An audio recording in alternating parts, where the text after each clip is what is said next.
Time flies when you're having fun, and week 3 of the Arizona high school football season is already here. Desert Ridge High School plays host us tonight as the Red Mountain Mountain Lions take on the Desert Ridge Jaguars. Alongside Chris Andriotis, I am not Kevin Derryberry. Zach Warhack, a fresh face for all you fans this season. Thank you for the warm welcome and everyone who's reached out to me on Twitter, over email, whatever it may be. I certainly appreciate the warm welcome. And now, Chris, it's time to get down to business. A big game for both these teams tonight, looking to bounce back. It was a tough one against Hamilton for Desert Ridge just a week ago, but that's a tough opponent to face. As for Red Mountain, they got a trip to California, didn't get the result that they wanted. Yeah, both teams played two very talented squads last week in Helix and Hamilton. And both teams are really able to do some good things, just not enough to get the W in those cases. I feel like one of the most important things in this game tonight, and we'll get and unwind your keys to the game as we get later into the first quarter, but for me, it's going to be between the trenches, and some injuries are playing factor tonight. Hector Martinez, Big Hector, number 77 on the left side for Red Mountain. He's out with an illness tonight. He'll be replaced by Seth Barron. That's a tall task to handle. It is, and especially since Seth is also playing a big role on defense. Yeah, he's going to have to step up tonight, but I know Seth. He's a tough kid, and I know he'll give 100% on every snap that he can, so I think they'll be all right. I know we see that a lot in high school, and we just saw it this past week in college with the Colorado TCU game. How much does it take out of these players to go both ways? Oh, my gosh. It's pretty crazy because normally you run your series, you get off the sideline, you get at least 8-10 minutes of downtime off your feet, get some water, get near a fan. This, you got maybe one special team snap and you're right back out there. So there's just not much downtime at all, and you really have to be well conditioned to be able to play well over the course of the game. Conditioning is a major factor, and apart from playing both sides of the ball, I know so many of these student athletes, you're playing multiple sports. You go track and field in the off-season, baseball, basketball, whatever it may be, so they're fine-tuned with their bodies throughout the off-season. Absolutely, and that's one of the great things I think Kyle Enders does is he encourages the kids to go out and play other sports, not just do football 24/7. And that's a different kind of athleticism for different sports, and I think it just benefits them when they get on the football field. You mentioned Kyle Enders, head coach for Red Mountain, under the helm tonight. On the other side of things, for Desert Ridge, it's not going to be Roy Lopez. Instead, in the inner room, Sammy Johns taking over the coaching duties there tonight for Desert Ridge. When we look into some keys of the game between these two sides, first from the side of Red Mountain, give me a specific player, offensive, defensive side of the ball, whatever you want, but who do we have to look out for? I think they're going to try to, Simon Lopez is going to have to play well again tonight at quarterback. I think he played admirably against Helix last week and pretty well against Mason the week before. They have some injuries at the running back position, and there's not a lot of depth, so he's going to have to make up for it with his arm. When you look over on the other side of the field, we know the ground and pound mentality that you see from Desert Ridge, and we've talked already about this game being won in the trenches. I think someone I like to look at on that side of the ball is Isaiah Palmer. He's a senior, big frame, 6 foot, 190. They list him as a fullback, but he's a good runner. He is. He's a tough runner, and that offensive line is built to pound the ball. And I think that's what they intend to do. And they were able to move the ball against Hamilton last week. They just weren't able to punch it in the end zone. Yeah, one of those tough games and tough opponents. Hamilton, back when I was in high school, I feel it sounds like I'm so old doing this, but I graduated high school in 2014, then from NAU in 2018. Hamilton was always the name. They were the powerhouse. Then Chandler came into the picture, Mountain Point, Saguaro. So that's a tough opponent, and I almost feel like it's an advantage for Desert Ridge to play them earlier in the season because you can learn some things, respond, and go from there. Absolutely, absolutely. You always want to play a solid successful program early on because you're going to find out what you have on your side of the ball and what you're able to do, and you can fine-tune things from there for sure. Same thing for Red Mountain. I mean, obviously a tough schedule. They're getting some of those heavy hitters late in the season, but what is it like for a team, whether it be camaraderie or just the experience, to be able to go out of state and get a different feel of competition, a different kind of football on the West Coast out there in California against Helix? It's such a great experience for the kids, and especially doing it in the Honor Bowl framework because they do such great things with veterans and all that stuff. So they get that kind of experience with the Marines and all that. And as well as just, seeing a different place. In California, the football is a little bit different. I'd say definite emphasis on skill positions. But yeah, it's a great experience, and if you learn from it and move forward with it, it's really beneficial to you for the season. Captains at center field, finishing, chatting with the referees, getting everything settled up with the coin toss. Just about 5 minutes until kickoff. That'll wrap it up for the pregame here. Chris Andriotis, Zach Warhack, we will be back with you for the call and kickoff after the break.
Everyone, welcome back to RMTV. Opening kickoff set to get underway in just a few moments. Red Mountain kicking off to Desert Ridge, so the home team will receive and start the first half with the ball, and that's something where you like to get your defense out on the field a lot early, and I think that's something that Enders just breeds off of, is having his defensive guys get set and get the tone rolling for the game. But in front of your home crowd, to have Desert Ridge, if they can go out, have a good opening drive, the momentum swing can be huge. Absolutely, absolutely. I think even more so, I think coaches love to have the ball to start the second half and be able to set a tone or answer after the first. So I think that's a big part of it too. But yeah, a good drive here is critical for success here. I agree, and it gives you a big leeway because you know how you want your team to end a half with the information that you're getting the ball to start the second. And Red Mountain, with a lot of adrenaline early on, Kai Evans boots it through the end zone for a touchback. Happy coming back over to the sideline, and now we see a little bit of a different look up front for Red Mountain defensively. We know Carson Motter, he's been playing running back the first couple of games, and Enders said he's not going to be in that role tonight. He's playing defense the whole way. Yeah, I think they need him, especially a front seven player against this run game. They're going to need him fresh on the defensive side of the ball tonight for sure. We'll see what it is on first down for Desert Ridge. Low snap, Wooten looks to pass to the near sideline and hauled in. Good catch made by DeMarcus Sanchez. And a good start to move the sticks. 1st and 10 for Desert Ridge. It was actually great ball placement. The back shoulder throw. The corner was in pretty good position, I thought. It was a nice throw there by the quarterback, Wooten. I think the deception in the play calling there is nice because everyone's expecting Desert Ridge to come out and run the ball. Despite it being a little bit of a low snap, you still get the play action to work and make a first down on your first pass of the game. Yeah, and it builds his confidence as well. Always good to get an easy one for your quarterback early. That's not a simple target to throw at either. Chris Castaneda is the one who was targeted there, and he's a ball hawk for Red Mountain. Yes, he is. Low snap again. Wooten keeps it, sprint out. Far side of the field, and the yards after catch coming to fruition. Back-to-back first downs for Desert Ridge to start the game near midfield. Yeah, another play action again. Able to get the low snap and get the ball off. Obviously, they know that what their MO is as far as running the football, so they're using that to their advantage right now. You wonder how big of a story that becomes, because those low snaps, if they keep building and keep building, you can overcorrect at the center position, lose one over the head, and you go back 15. I've always said I'd rather him roll it back than throw it over his head for sure. 1st and 10 here. Wooten does give this time up the middle. That's Palmer. And there's that front 7 in the trenches that we talk about at Red Mountain. They have some big boys, some heavy hitters up front. And when you get to the linebacking core, it's the same thing in all 3 levels of the defense. Yeah, they have some ball hawks on the linebacker spots and a lot of experience there, actually. So looking for big things from that group this year. Desert Ridge now at the Red Mountain 47-yard line. 2nd and long to start out. Single coverage at the bottom of your screen. That's Anthony Gamba at corner, and Wooten's going to run towards us, cut back, and get back to the original line of scrimmage. So after giving up a couple first downs, the Red Mountain defense has looked to settle in. Yep, and I think they've been setting up that quarterback read, and I'm sure that's something we'll see throughout the game, trying to keep the defense honest. It's a great way to control the defensive end without blocking him. A lot of different looks in the receiving core, too, for this Desert Ridge team, and a team that doesn't throw the ball too frequently. But Creed Hollows, you see at the bottom of your screen right now, listed as a tight end, arguably the best pass catcher on this roster. I would say so, yeah. Big target. Wooten looks that way and finds Hollows for the first down, breaks a tackle, and gets across the 35 down to the 32. And Desert Ridge working quick, just 2 minutes gone on this opening drive and already in scoring territory. Yeah, it's been a good drive so far, throwing the football very effectively, and that's only going to help their run game as the game goes on. It's a big confidence thing, and Major Wooten is someone who can really sling it and throw the football when given the opportunity. Injured towards the end of last season, but so far on the year, he's 12 of 24 with 2 touchdowns through the first 2 games.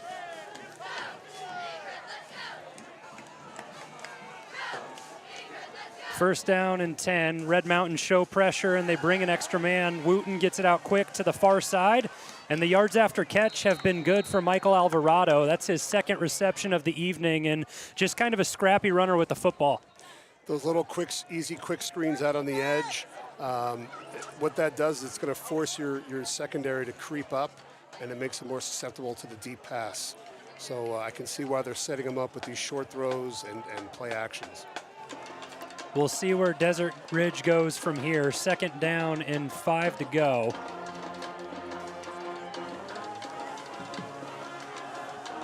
Samuel Johns in motion, and the give to one of the plenty players on this roster that get the ball. You see Michael Alvarado, 2 receptions already. He'll get in the backfield in motion, get carries, then Ryan Regimbala gets it, and we know Isaiah Palmer. So sure-handed running backs or fullbacks, whatever they have them listed on the roster, they can all run the rock.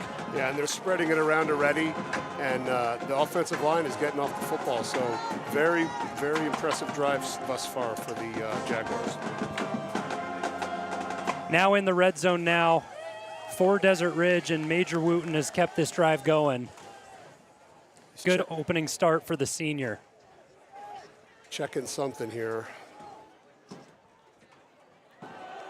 Wooten gives in the backfield, and Motter meets him immediately. That's a good team tackle right there. You get a few guys involved. Martyr with the first hit, and then Seth Barron, one we talked about on the offensive line in tonight, is playing both ways, and he makes his presence known early. Yeah, it's a great job by spilling the ball back inside to where your help is. Coach Enders does a great job coaching up that defense to know where your help is. And they did a good job of that on that play. And this is a time where it seems like you're so close to the end zone, it should be easy to score, but the field shrinks a lot in this area, and you have to work some good schemes and concepts to get guys open. You absolutely do. A lot less, you can have a guy in space covering 2 different routes just because there's not enough room. Wooten with the sprint out again. They've liked that on this opening drive. He connects with Samuel Johns for the 2nd time on this drive. And we're just under 5 minutes gone in the first. And the chains are going down as Desert Ridge pushes the ball forward even more. Yeah, 1st and goal here on the 6. Time for the Red Mountain defense to stiffen up a little bit. They keep their regular personnel. They don't get another big body in there, so we'll see. Yeah, and it looks like the Desert Ridge offense spreading it out too. Out of the gun, 2 receivers, bottom of your screen. Samuel Johns has caught 2 passes on this drive, and so is Michael Alvarado. They go the other way, and a little bit of a jump pass from Major Wooten, and there's the pursuit you like to see on the edge from Red Mountain. That was a nice little impromptu option pitch. I don't know if I'd want to make a living doing doing those kind of pitches, jumping in the air and throwing it over your head, but that was effective, and it keeps him alive for second down here. I think that's one where you hold your breath as a coach when you see him go over the top, because all it takes is the edge to just throw the hand up, and he gets a piece of it, and then it's a fire drill with the ball on the ground. A lot of bad things can happen when you do that, yeah. So here's that heavier set personnel from the side of Desert Ridge, crowd in the box. Wooten gives, and falling forward, Wooten has his hands up for a touchdown. The spot on the near side and far side of the field just short. So Ryan Regimbale, one of those big backs, trying to get in here, just short, and they'll be spotted at the 1. And something to look for, too, the point of emphasis from the officiating is they're not allowing the aiding the runner anymore, pushing from the back. So I'm sure they're looking for that in this goal line situation here. That's a key point to highlight, and Marquis Stevens checks out of the game for Red Mountain, comes to the sideline, and third down on the 1 for Desert Ridge. 6 minutes gone in the first. They give the little fullback dive and into the end zone. Opening drive touchdown for Isaiah Palmer as he picks up his 3rd on the ground of the year. Yeah, that was a very impressive drive. Pretty much had their way up and down the field. So Red Mountain had a blitz on there. They just picked the linebackers picked the wrong gap, and the Jaguars walked in for an easy touchdown. That's a big deal when it comes to clock management too for Desert Ridge. They killed half of the first quarter with that drive, and keeping that lethal Red Mountain offense off the field is big. And now we got a little bit of confusion with the point after attempt as the motion comes in and the formation changes from Desert Ridge, and then coming all the way into the backfield with Seth Barron, and he'll be flagged here. You know, I've always seen teams start spread and come in to kick.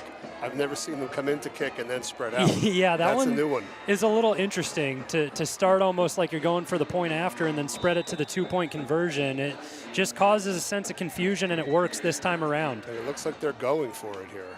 Logan Rogers set to take the snap. Gets it, sprints right up the middle, and it looks like he's in for the conversion. So a gutsy play call early on, and it works. 8-0 after the opening drive for Desert Ridge. They take the lead. We will see how Red Mountain responds after the break.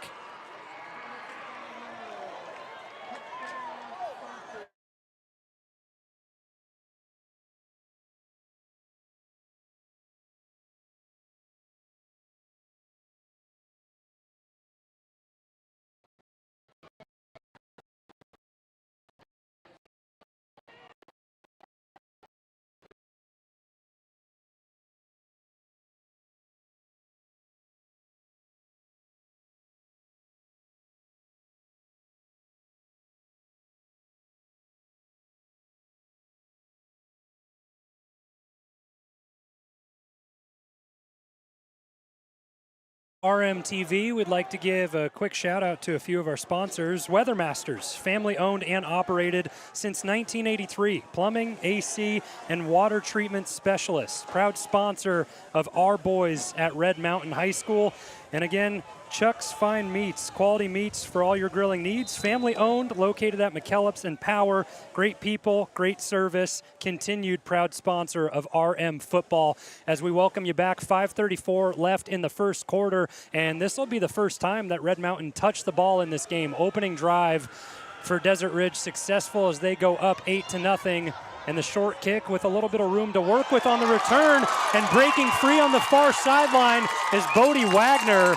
And talk about a good start to the offensive night. Field position set up by special teams out to the 45 of Desert Ridge. My man, B-Dubs, comes up with a play before they even run an offensive snap. That's a great return. Usually on those pooches, teams will fair catch it and just take it where it lands. That's a great job looking for extra yardage and getting them in positive territory. Staying really aware, Bodie Wagner, one of those talented players on the outside for Red Mountain on offense. The junior, 6 foot, 165 in the receiving position, spotted at the bottom of your screen right now. Simon Lopez takes his first snap, and he's looking to pass. Good completion. He finds his man Gunnar Moore on the far side of the field. And that's something that I spoke with Coach Enders before the game, and he said he wants to get those short to intermediate routes working, maybe implement a little RPO. Then that's when you can open things up and take the deep shot over the top. Yep, you love those rhythm throws early, just easy completions, get the quarterback in rhythm and feeling comfortable and confident. Gunnar Moore a little bit hattered coming off the field as he'll have to check out following the hit.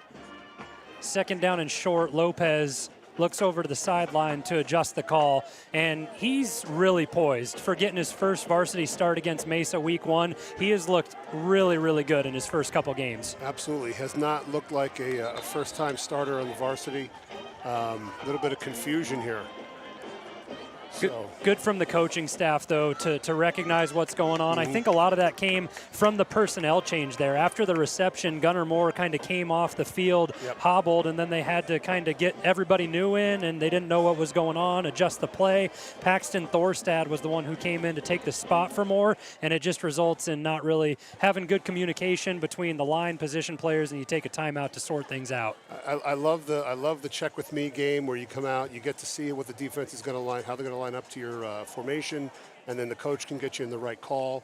But a lot of moving parts to that, so you have to be able to be efficient and get. And one thing they did is they broke the huddle very early, so they had time. But I think they wanted to talk it over, especially in this spot on the field. And everyone needs to stay in tune, be on the same page. And that's another thing. I don't mind spending a timeout early in the first if it's going to save you from a delay of game penalty and backing you up. You can't bring them into the second half, so you might as well use them when you need them in the first. That's a good call there to keep everything alive in the field position just across the 40 at the 41.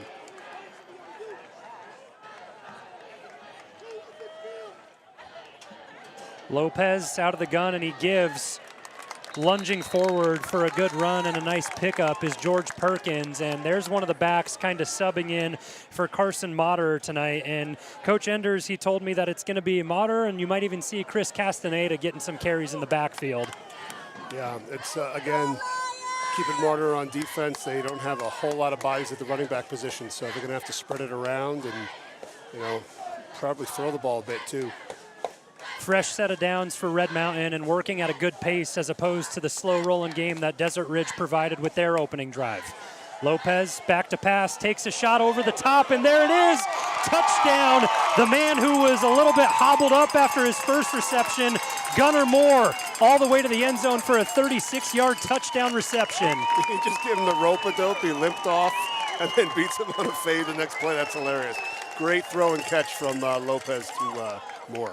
I'll tell you what, Gunnar Moore has stepped into that number 1 receiving role really, really well. He looks solid against Mesa, and then you have so many different weapons. You have Wagner on the outside, and you can't forget about Preston Heap at tight end. It's an aerial attack that's going to be very volatile for the year.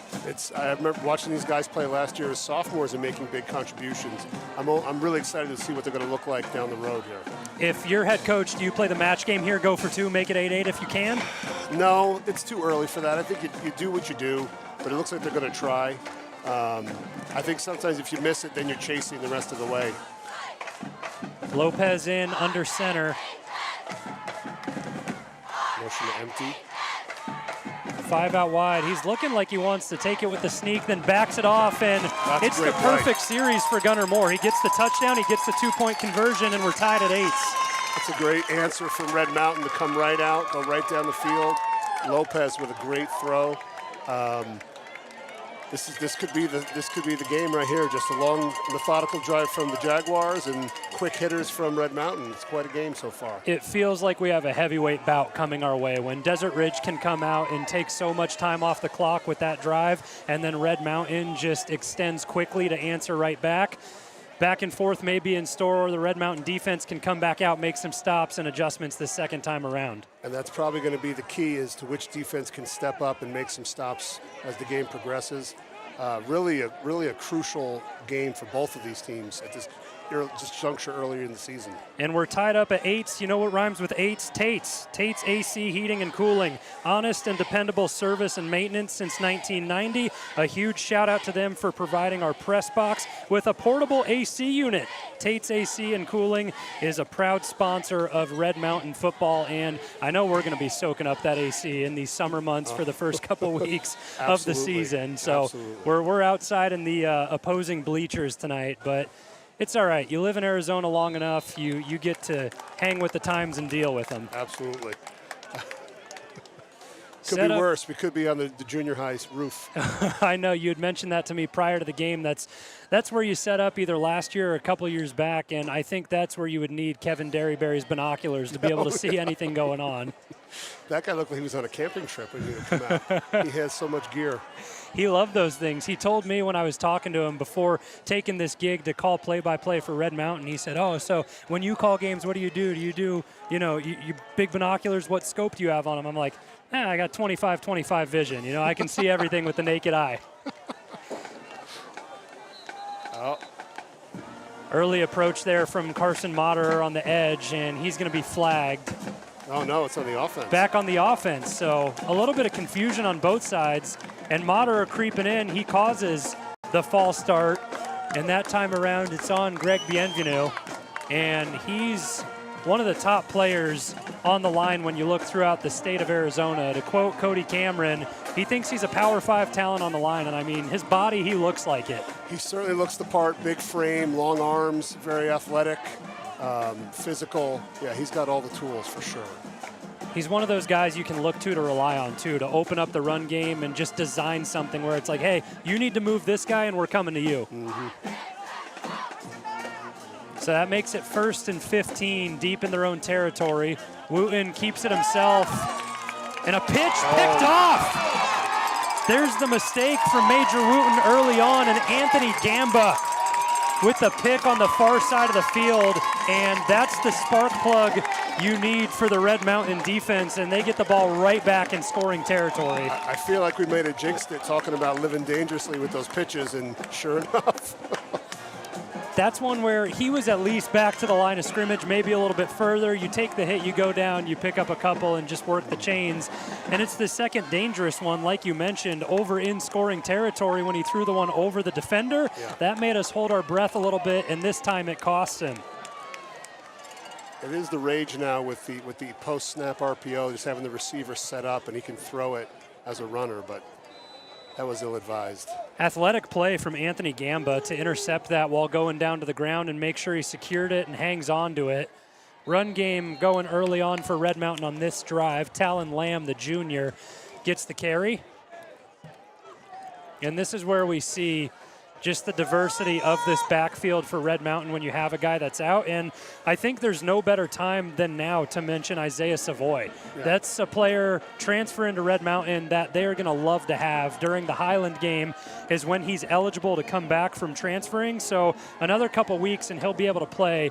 And after this play here, 2nd down and 8, we'll break down why he's so important.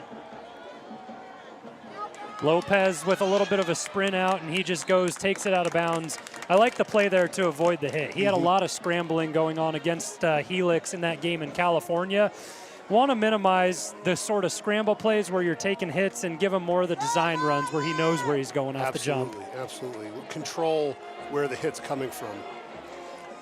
More of an up-tempo look this time around. Empty backfield for Lopez. 3rd down and long. Lopez fakes it, and there's the design run we talk about. He takes the draw up the middle, and he's spotted just short of the line to gain. So this comes decision time again for Enders and his team of, do you go for it? You push the pace here on 4th down and try and convert, get into the end zone, and it looks like that's what they'll do. I think they don't want to give the ball back to the Jaguars. Timeout taken by Desert Ridge, and that's something where the up-tempo offense can really play into it because it causes confusion with personnel changes when you don't get a good look on defense, and you may think, okay, we stopped them here, they're going to kick the field goal, and that's just not the case. No, and that empty package is something where you really need to sit down and talk about it because I don't think Red Mountain's shown that yet this year, and it's basically the quarterback's just counting. If he's got a light box, he'll run it. You know, if he has a numbers advantage at either screen side, he'll throw the screen. There's a lot of different things you could do off of that look. So I think Desert Ridge wanted to make sure they got their ducks in a row. I think that's one of the most underrated aspects, too, of Simon Lopez and how good he is in the film room, and now recognizing everything on the field in a quick rate of speed to know and make those adjustments quickly. And I think it's something impressive of a kid from JV just a year ago getting his third start, and he's already showing those veteran signs. Yeah, he's very savvy, and he certainly doesn't look nervous, and he's very cool and calm throughout. So it's exciting to see.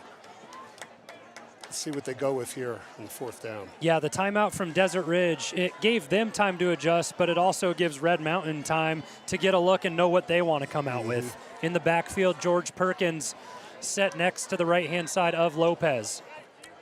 You have Heap isolated down here on the short side. Oh, it looks like they just gave it to, no? Wow. I thought they broke the plane there. It looked like they went into the neutral zone, but no flag thrown.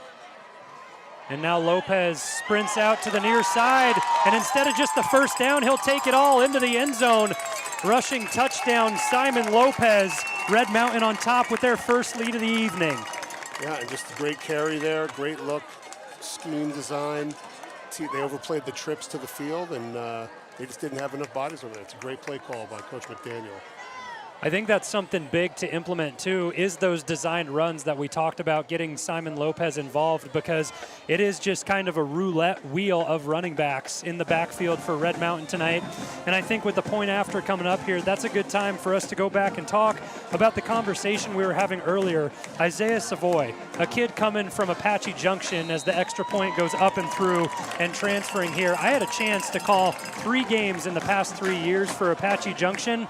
He looked like he was playing Pop Warner kids when he was out there. His career stats, 256 carries. This was last year alone for over 1,800 yards and 24 touchdowns on the ground.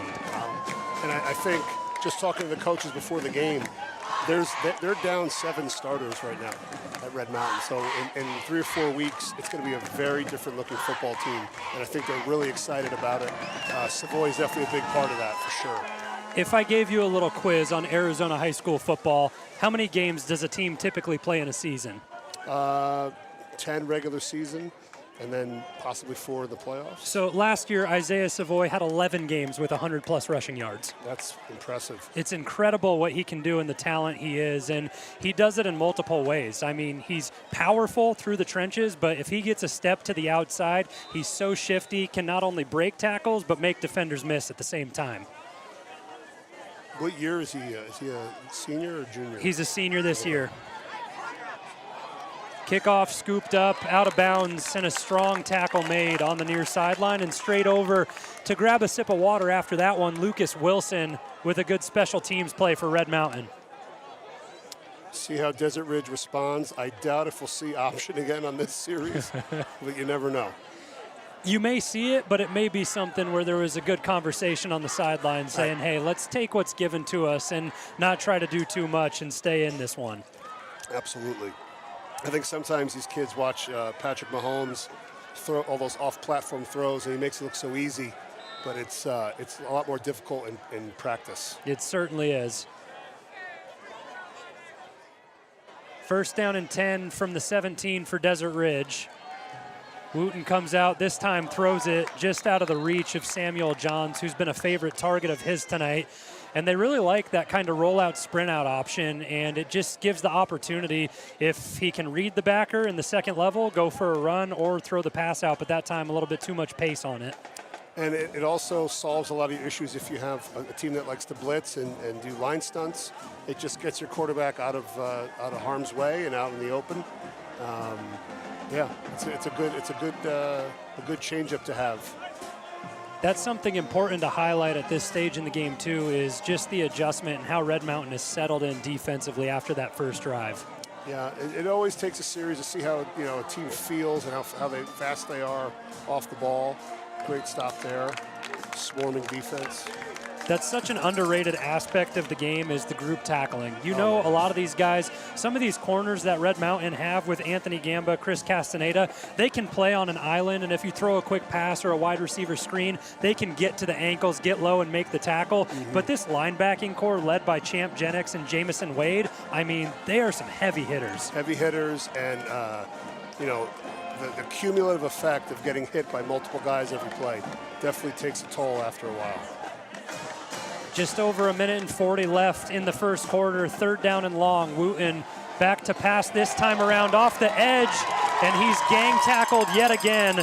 That sack is going to be credited first of all to Lucas Wilson, and what a good series for him. He had the tackle on special teams on the kickoff, and then he's the first one there to make the tackle on Wooten. Yeah, it was a great job. They brought some pressure. Wooten looked to bail, and he was all hemmed in, and they had a gang tackle in the backfield there. This is where things can sort of start to escalate for Red Mountain to force the turnover, get the interception, and then be pinned down to 4th down and short. You're just trying to convert, and then Lopez gets into the end zone, so you take the lead, then you force a 3 and out, and you're going to get the ball back with a short field again. And talking about how Desert Ridge was built, they want to run the football, they want to control the clock.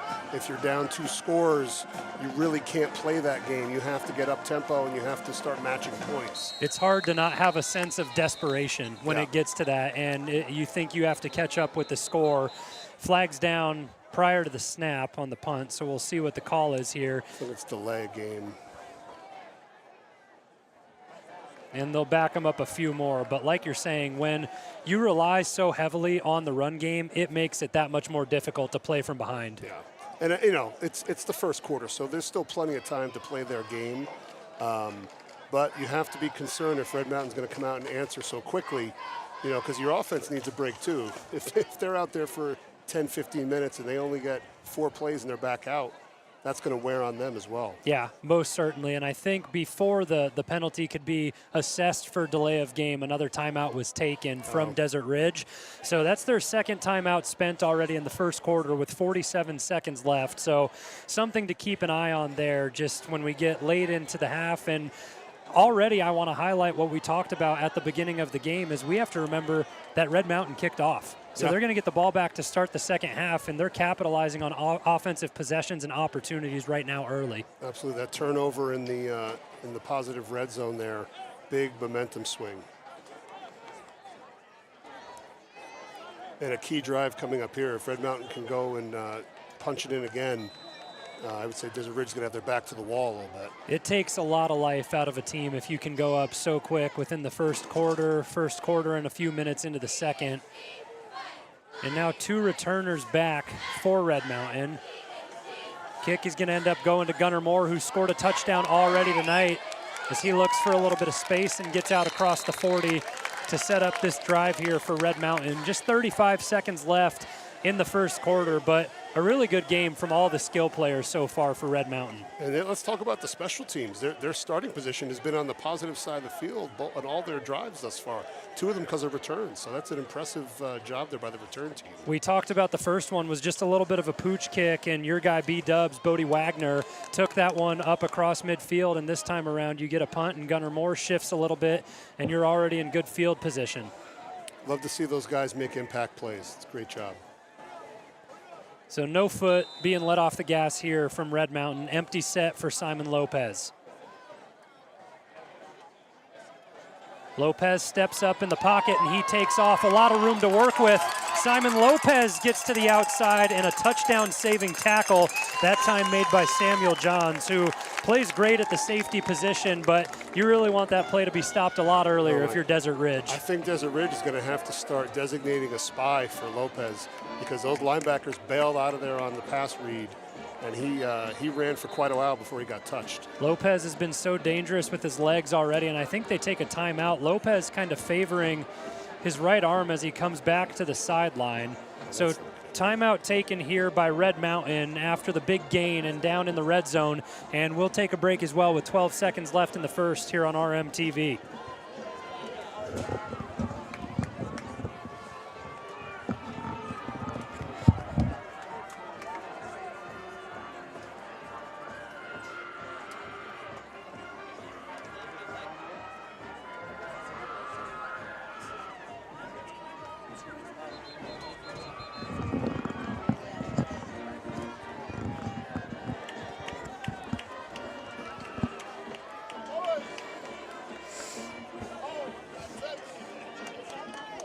So a good sign here for Red Mountain. Lopez comes straight back out onto the field. I think that's just one of those tackles when you're going up against a safety. He sets his nose in trying to put his helmet on the ball, and you just get a little bit of that stinger there on the arm.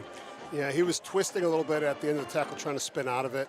Maybe landed awkwardly, perhaps.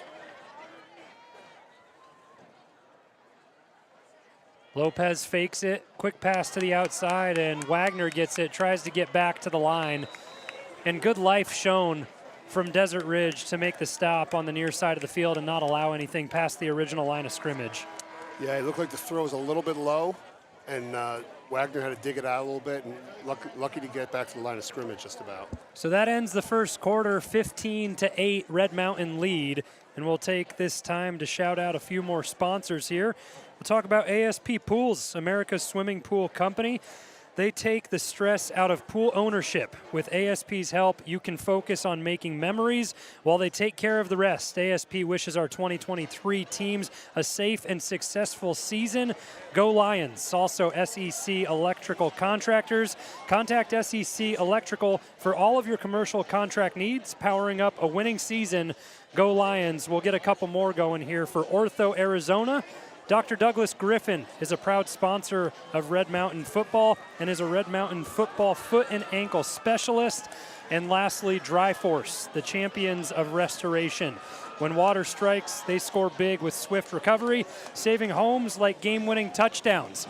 I think what I like to see most there is ASP pools. You need that in the summer right now. Oh my goodness. Getting out, jumping in the pool with this heat, and it feels like it's just going to be 115 degrees for forever. Yeah, I think we have another 3 weeks of this brutal heat, and then it'll start to cool down. But, man. I don't know if I'm crazy, but I feel like when I was growing up, September was like, okay, this feels good. We're getting under 100, and it's cool air, and it's just a sweat fest right now still in September. It certainly is. That's all right, though. We'll take the heat to get some football in exchange. And second down upcoming here for Red Mountain as they lost a couple on first. We reset for the second quarter. A touchdown lead, but threatening for Red Mountain in the red zone again.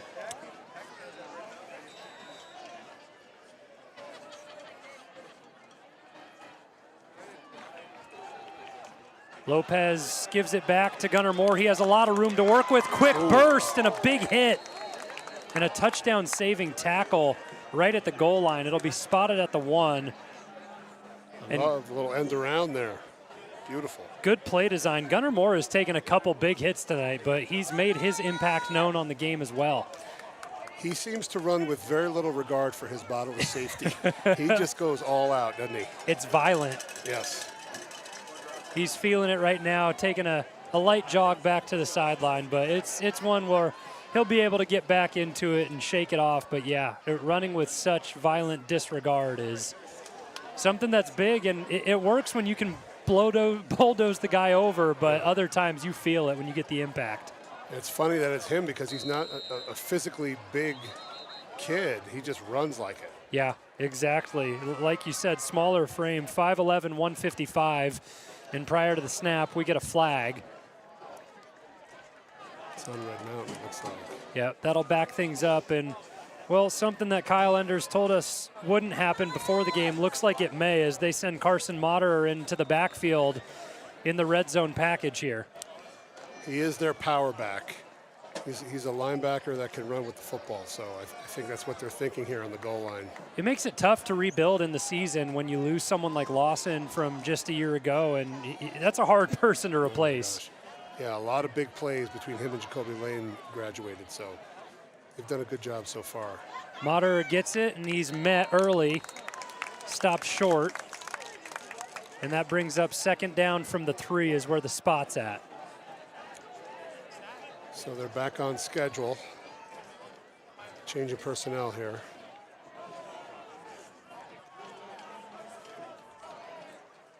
Andrew Schmeier, Cannon Skidmore check out of the game. And back in, Talon Lamb is in the backfield flanking Lopez to his left.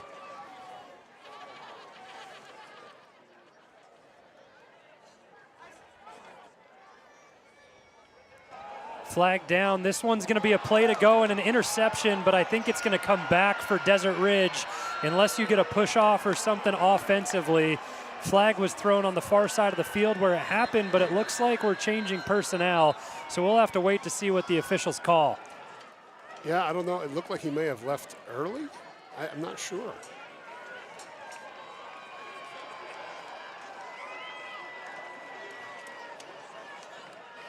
Yeah, illegal procedure. So a little bit of confusion. The interception stands. And that's tough. It's tough. That's huge for Desert Ridge. We were talking about this game possibly getting out of hand for them with another score for Red Mountain and then a big turnover made, and that gives life if you can get a little bit of an offensive drive going. It's been tough to convert first downs for this team the past couple of series. Yeah, we'll see. If they're going to answer, this is their chance. See what they come out in. I believe Logan Rogers credited with the interception for Desert Ridge, and he's one of those top backers for this team. Just a quick little swing on the outside there, basically like running a toss. Just throws it back to the tailback in space and is able to run forward and pick up some yardage. So that red zone interception there marks the first interception thrown of the season for Simon Lopez. He'd been perfect up to that point. And it's just about how you respond. You come to the sideline, you watch the film, you see what went wrong, and you get right back out to it. Yep.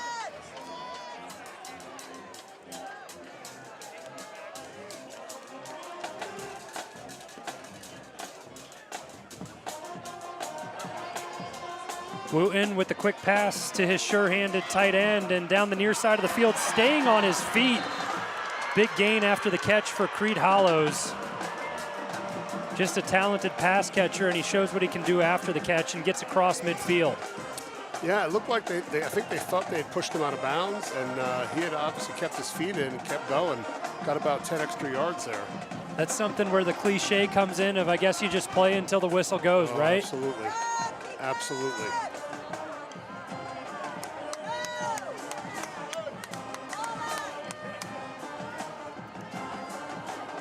So far, it's been a lot of the option for Desert Ridge in those short passes. I wonder if they keep trying to wear it down with a couple more of those and if anything opens up over the top. This time a short run and a gain of a couple for Isaiah Palmer. Yeah, I think they want to reestablish the run game and get back on track that way. Although they had a couple they've had some really big pass plays tonight as well. So I think balance again is the key. If you can, run when they think you're going to pass and vice versa, that leads to the most effective offense, I think. And we saw that work extremely well on the first drive of the game for Desert Ridge, and now able to put something together here with the previous catch from Creed Hollows and 2nd down and 8 upcoming. Wooten turns back, throws across his body, puts it right in the gap, and I think Hollows is saying he has it, and they give it to him.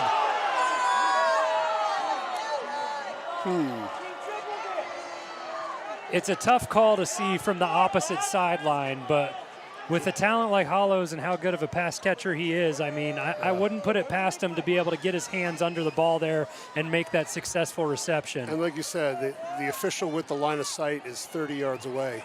So that's a tough call.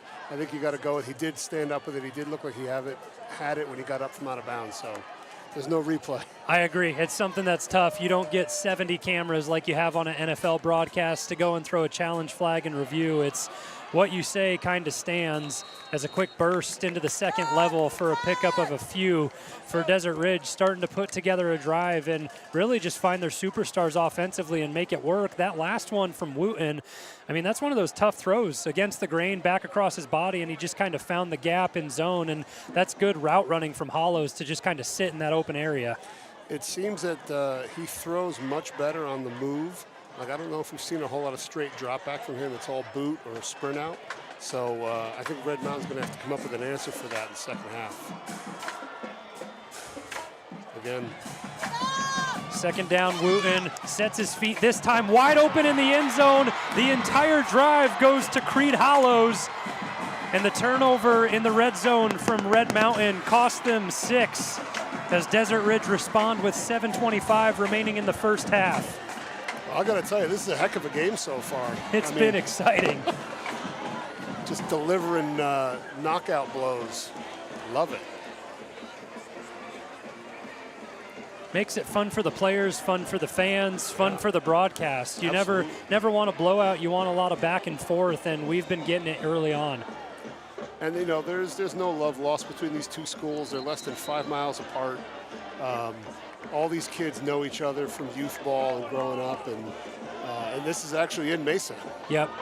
It makes it fun. It brings a lot of animosity, and like you said, you know some of these guys. You can take little jabs after the whistle and a little bit of trash talk back and forth, but keep everything within your means. And we see the same setup from the first point after of Desert Ridge, another flag thrown the second time around.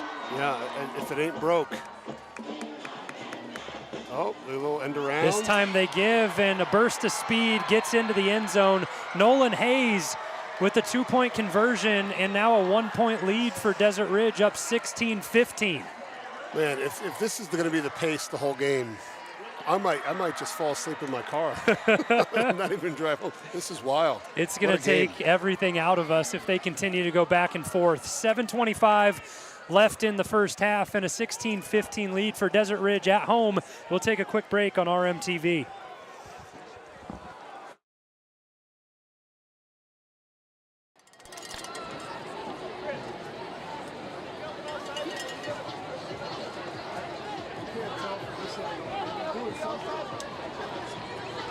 What's going on with the flag? Let's go,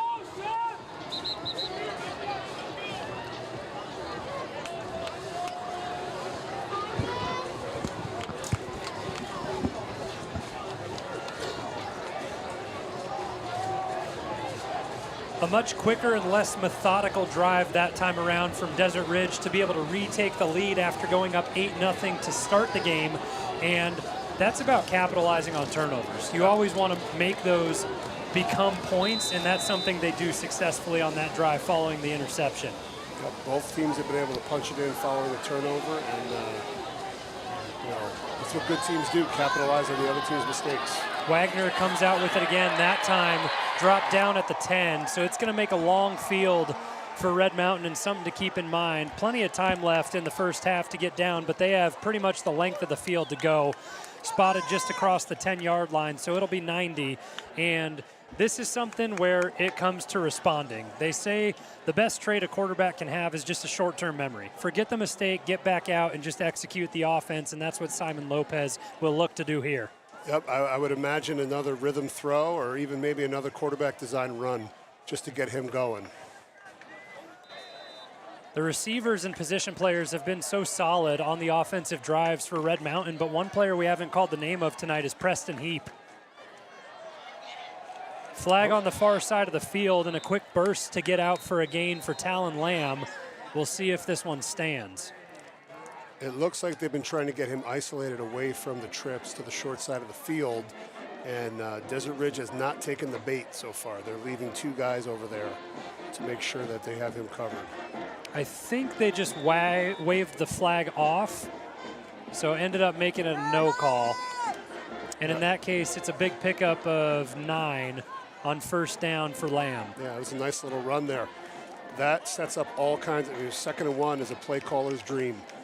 Anything is available. Yep, the entire playbook is there to go for.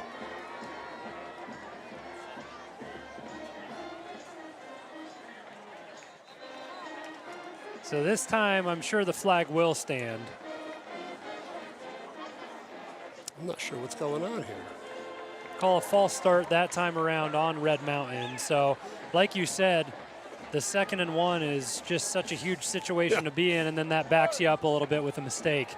And it's worth mentioning, too, that Red Mountain's starting 2 sophomores on the offensive line right now with Yost and Josh Lee. Right. It's a big thing that we kind of highlighted with Hector Martinez being out with an injury, or sorry, illness rather than injury. So just shifting everything that's kind of going on, and a big gang tackle that time around from Desert Ridge as Lamb was given another chance there on 2nd down and picked up a couple.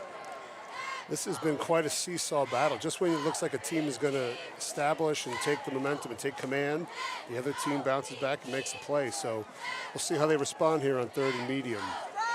It feels like a throwing down for sure for Simon Lopez.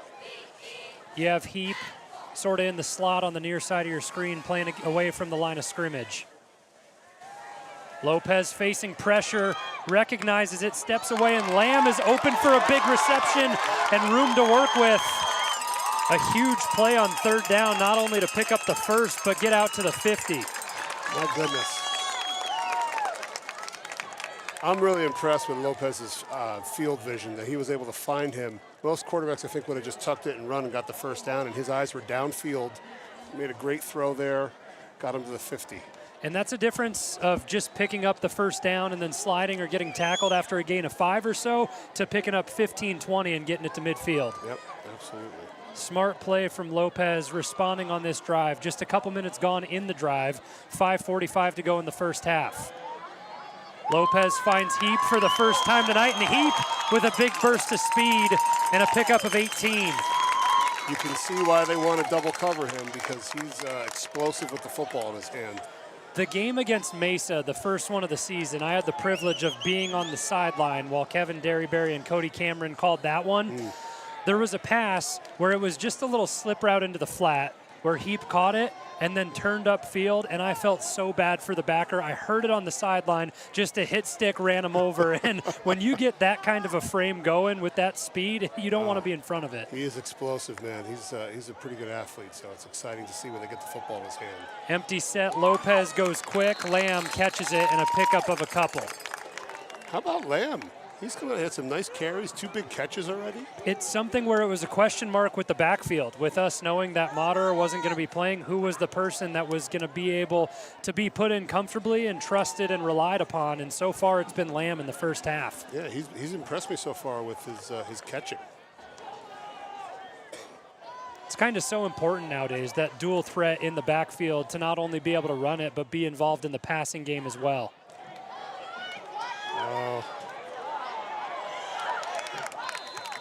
So fighting for all the extra yardage, Perkins eventually brought down, not able to get much, and a loss of 1. And I think in that scenario, coach is probably going to tell him to follow the wrapper instead of trying to bounce it. You know, you always try to make the big play, but if he had tucked it in behind the pulling guard, I think he would have gotten a couple more yards. And I think that time around, it was Diego Villalobos, the pulling guard there. Yep. And he's really good at getting upfield, finding his guy, and opening holes and getting his mark. Nice Lopez to the sticks. And there goes B-Dubs diving down out to the 11-yard line, and a big pickup and a new set of downs for Red Mountain. And just those little hidden yardage there of, you know, it could have been just a first down catch, but he gets 8 more by spinning out and working down the sideline. Just little things like that add up. It's a great play. Now it's go time for Red Mountain and the opportunity to retake the lead for the second time tonight. They answered the first time that Desert Ridge scored, and now the opportunity to do it again. Lopez with the give to the outside. Castaneda gets it this time around and picks up the first. So the chains will go down, and 1st and goal upcoming for Red Mountain.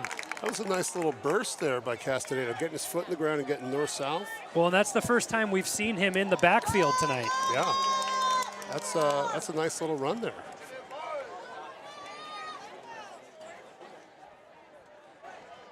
So Moderer checks back into the backfield this time around. Single coverage at the top of the screen to Wagner, but it's given to Moderer. He's shut down, and a flag flies in late. That has the makings of a hold.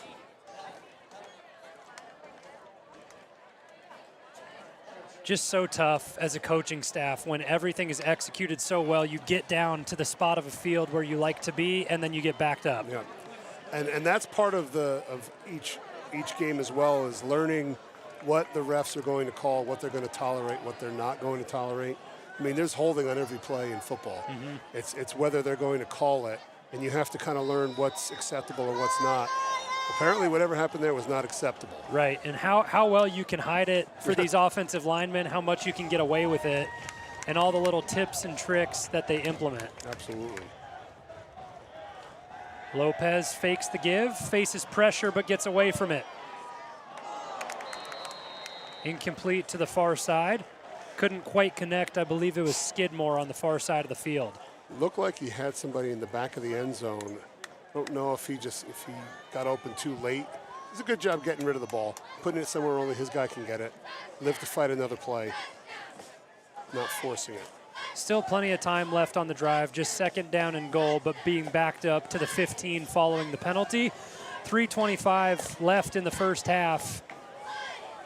And like we mentioned, a big opportunity for Red Mountain to take the lead going into the half. Well, and that gets it right back. So you get called for the hold, and then you get the entire defensive line to jump offside and give yourself the field position right back. But to finish my train of thought is Red Mountain has the opportunity to double up. You score here, you kill a decent amount of clock, you get the ball to start the second half. Absolutely. So I think they want to use up as much clock as they possibly can. But, yeah, like you said, punch it in here. So it's a net negative still of 5 for Red Mountain because they go back 10 for the holding call and then be brought back up to the 10-yard line. After the penalty on the defense, Heap with the catch and gets down to the 2 as Heap just itching for his first touchdown reception of the season still. Yeah, that was a nice little play there on the sideline. I think very close to the touchdown if he had been able to get himself squared up, but let's see what they got here on 3rd down. What do you think about 4-down territory here if you don't get it on 3rd? You know, they've had success with it so far. If you have 2 plays that you really like, take your shot. You know, make them drive 98 yards to go score. That's the perspective you can look at. Absolutely. I know some guys would say take the points whenever you have points. I don't know. I think the way this game feels, I don't think it's a field goal kind of game. I feel like they're just trading knockout blows. Right, exactly. And it's something where when you do the math of it, you're down 1 because Desert Ridge has been going for the 2-point conversion. So from that point, you kick a field goal, you go up 2. How much does that really help you? But this penalty right now against Desert Ridge helps just itch that much closer. Yeah. Oh, they're changing personnel.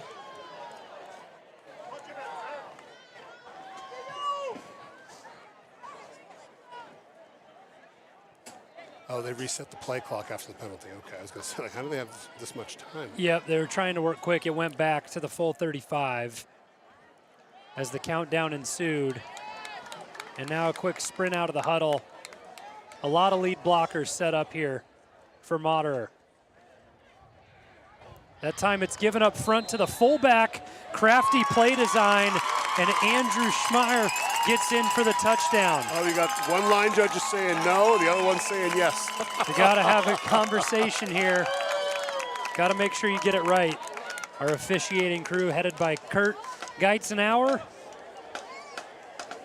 And a big conversation between him, Sean Brown, James Leach, Rich Davis, and Marquise Johnson.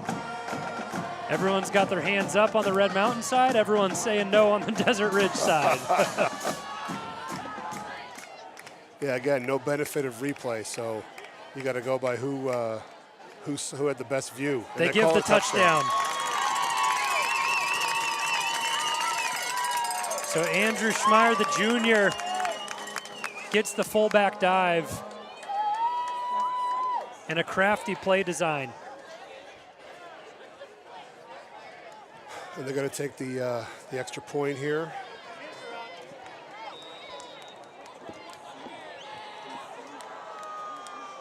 Personnel coming in late. They get rid of the T, and now they're set up to go for 2. And then now we go back to the place kicking. So a fire drill look for an extra point, but Kai Evans gets set and secure. Still 8 seconds to snap it. Line drive kick, and it goes up and in. I don't think you want to see that much confusion and personnel change on an extra point, but they make up everything and get it all to work. Yeah, that's although teams are trying to do that's all the rage now is trying to do something funky and make you use a timeout or make you get out of position, and you can sneak an extra 2-point conversion in there. So 22-16 now. With just a little over 3 minutes to go, Red Mountain retake the lead. And like you said, we've been going back and forth, blow for blow, and these two teams showing no signs of stopping. Yeah, and this will be a very big possession here. I'm interested to see what Desert Ridge does if they try to go hurry up and 2-minute offense and see if they can get a score before the half. Because like you mentioned, Red Mountain will get the ball to start the half. And I think Ridge has to go up tempo here. Yeah, I think you're sort of pressed for points in this situation, even though, you know, with the score coming and the lead being retaken by Red Mountain, you want to capitalize on the opportunity you have. And it's not like they don't have enough clock left. Just a little over 3 minutes. There's plenty to work with. Yeah, absolutely. We'll see how they do it.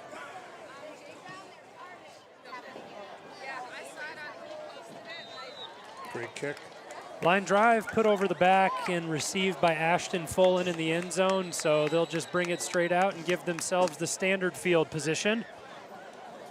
And now it's just so funny how much it makes you analyze and think about things when all those two-point conversions are going good or bad, because it's not the simple math of the game you get anymore where it's, okay, we're down one score, 7-14, 21, because now Desert Ridge just down 6. You know, how comfortable are they if they get down in field goal range, cutting it to 3 and then maybe another field goal later on in the game, or you take the touchdown and you go up another 1 point or a 2-point conversion again.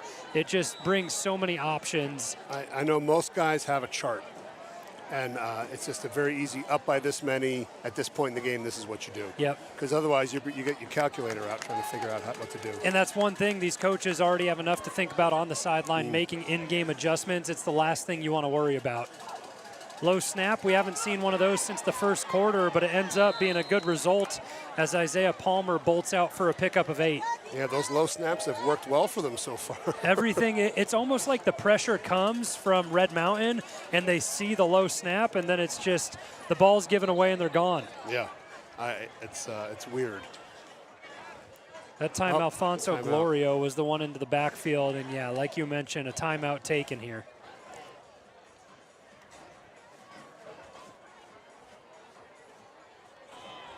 Hard to see what kind of clock we have left from the timeout up here. We got the big inflatable for Desert Ridge blown up, blocking the scoreboard. I believe it's 3:14 according to our computer. Our clock on. Shout out to our guy Jack, getting the broadcast Thanks, up and running, giving us the clock, all the information we need. Oh, we got an adjustment. 2:30, okay. Still enough time to look at, enough time to work with. And while everyone's settling in the huddles, kind of getting everything drawn out for the last couple of minutes of the first half, we'll talk about Whitewater. Thank you to Whitewater for sponsoring the water for the entire season. Whitewater would like to remind you to stay refreshed. Please contact Whitewater for all your water needs. Whitewater is a proud sponsor of Red Mountain football, and that was a tongue twister. A lot of W's in there. And you mentioned using Desert Ridge using 2 of their timeouts already. Now they have only 1 left. I'm sure they're going to wish they had a couple more on this drive. Yep, only 1 in the pocket, and your hand is sort of forced of when you're able to use it. If you can be up-tempo enough, it's important. I look for Creed Hollows kind of on this short time drive. That time the handoff sticks with Palmer, and he's just been churning. So that's big because you pick up the first down, get a fresh set of downs, and now the tempo comes hurry up, and you kind of have this set and ready of what you have in mind to go to. Yeah, and I think running the ball, because they don't want to go, 3 and out, 3 passes and give Red Mountain the ball back again. So they want to make sure they use some clock at the same time. Diving catch made, the clock continues to roll. Wooten was knocked down as he completes it to Austin Taylor. And a personnel change now for Red Mountain. Checks into the game Lucas Wilson. One late substitution just getting off before the snap, and that's good timing. This time Wooten with the scramble, tracked down and forced out of bounds by Jamison Wade. And a good hustle by the big guy that time around to get off the field late. Yeah, and it's heads-up play, getting out of bounds, saving some clock. It's interesting to see what they do here. 3rd and about 7. I don't think they're 2 down. I think if they get stopped here, they might have to punt the ball away. Yeah, I would agree with just the spot you're out on the field and the territory that you're in. You don't want to give it up on a turnover on downs with a short field. Wooten has to run all the way around, and he's being tracked down and able to pick up the first down. So just a good scramble that time by Wooten to get away from every would-be tackler. The closest one was Alfonso Gloria. Yeah, and the backside edge there is supposed to slow play that for anything coming back. He got caught up in the wash trying to run underneath and created a run lane for the quarterback there. That's impressive too. Those are some of the dangerous plays for the offensive line when your quarterback's scrambling, moving back and forth that much, where a hold can easily be called, but they get out scot-free this time around. 1st and 10 from their own 45 now. Wooten looking to pass. Gloria comes with the pressure, and he just dumps it off to Palmer, who stood up but fights for a couple extra yards. Good stop made by Jacob Redwing. And there's always some of the gamesmanship here, you know, where you tackle a guy and you don't let him up very quickly and you try to keep him down, and, you know, they instruct the ball carrier, you know, if you're tackled near the sideline, run the ball to the official. In a situation like this, sort of comes out but able to get out of bounds on his feet is Austin Taylor. And that makes it a lot more comfortable because you move the chains, you get a fresh set of downs, and you can settle in a little bit and get a play call.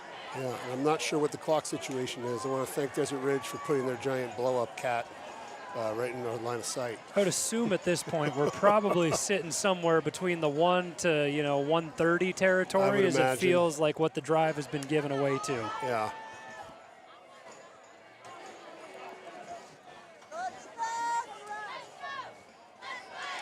Wooten sprints left. Here's the pressure, and a big blow-up play ending everything is Jacob Redwing. Red Mountain has gotten close time and time again, but Redwing picks up a sack and a huge spot all the way back to the 50 for Desert Ridge. And that is the thing about a Coach Ender's defense, is he is watching the protections, and he has the perfectly timed blitz, and that is a momentum changer for sure.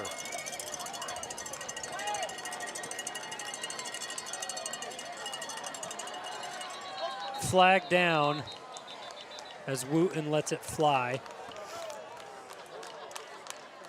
Offsides. We've seen pressure a lot throughout the night from Red Mountain. They've gotten close so many times, whether it's been Champ Jennings, Red Wing on a couple blitzes, or the guys up front making some noise. I mean, they've just been so close, and they finally get one in a time when it matters, when Desert Ridge is trying to put a drive together. Yeah, and I think it's important, too, because Wooten has made a lot of plays with his feet and extended plays. So keeping him hemmed in, very crucial for success going forward. See what they dial up here. 2nd down and extremely long, back inside their own territory at the 45. Wooten slings this one out to his own sideline. Looks like a face mask at the end of the play, and that's the flag that flies in all the way from our back judge. And another. Yeah, I mean, we're all the way on the other side of the field, and his neck went backwards. I saw the hand on the face mask that time around, and that's a tough penalty to give up when they had so much room they needed to gain. But like you said, a second flag comes in at the end of the play, so we don't know if there could be something offsetting. Yeah, well, they're talking about it now. And again, they lost contain on Wooten. He was able to get out and extend the play and make a throw. So I'm sure they're going to be talking at halftime about rush lanes from their DNs for sure. We've seen it on both sides from both Wooten and Simon Lopez, where they've taken off and given the illusion that they're going, and they're taking off and getting across the line of scrimmage. Then when they get to that last step, they just have an open pass catcher who they're able to give it off to, and it's worked out tremendously. And the rule as far as an illegal forward pass is any part of your body is behind the line of scrimmage, it's a legal throw. So it looks like Red Mountain's defense starting to march past where the first down line to gain was, and then we're working back. It's like we're running suicides. So the ball goes back to the 40 in Red Mountain territory. I didn't see the signals from the white hat, so I'm not sure. I guess it was offsetting personal fouls, I'm guessing. Yep, I think the one is the face mask, which gives the first down to Desert Ridge, and then the one after the whistle committed on Desert Ridge to back things up. It looked like there were some shenanigans behind the play there with some of the offensive and defensive linemen. Yep. An exchange of viewpoints, perhaps. It's hard with those guys, too, because they're battling on every single play. When you're a DB, linebacker, safety, sure, you're in coverage. You might be seeing the same receiver all night. But up front, I mean, every single play, these guys are clanging and banging. Oh, yeah. And, you know, you could tell what the guy had for dinner by the end of it, for sure. So everything being sorted out by our officiating crew, like we mentioned. Our referee tonight, Kurt Geitzner. And we get the green light to go and resume play.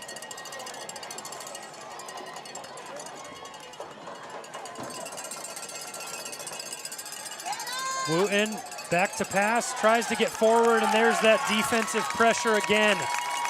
The dog pile on top, Seth Barron finishes the play, but a couple of Red Mountain linemen were taking care of business early on, and that forces Desert Ridge to take their last time out. Yeah, it looks like, if I'm reading the computer right, there are 5 seconds remaining.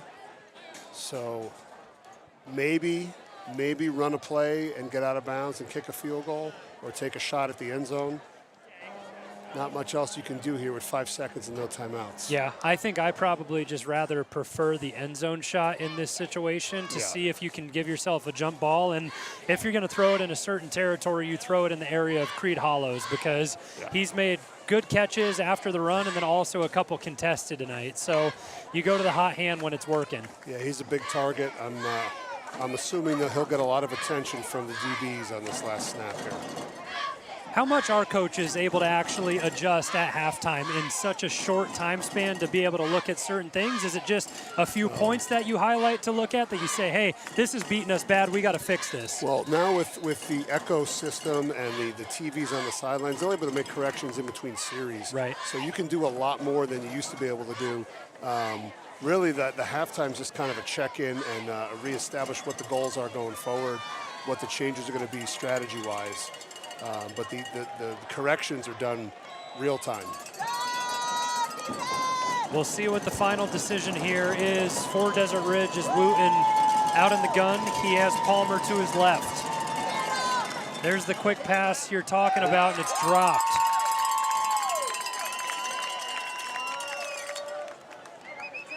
I guess they still have some time. So Samuel John's the target there, and I think there's still a couple of seconds left on the clock. That may have been a hook and ladder setup, perhaps. 1 second on the clock. 1 second. Yeah, that's tough just because that's one that you have to execute the catch, first of all, to get it to work. And it looks like they're getting the read from the sideline, and Wooten will come back out. I mean, I think he's a guy that has the arm strength to get it up and give it a shot. Sure.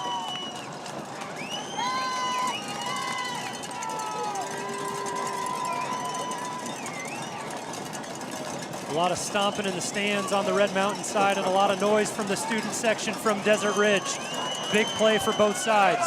Wooten, clean pocket, floats it up. Jump ball and juggled, and I think it goes down eventually. Almost intercepted that time deep, and a flag after the whistle. A little shoving after the play. That'll only really matter on the kickoff, but I mean, you see Logan Haney almost had an interception, and then it was pulled out of his hands by Samuel Johns. And that's one where there's always the question mark. Do you just bat it down, or do you try and intercept it? Because if you go up to high point it and then you get it stolen, it's a touchdown. Yeah, I think you want to bat that down like a volleyball spike.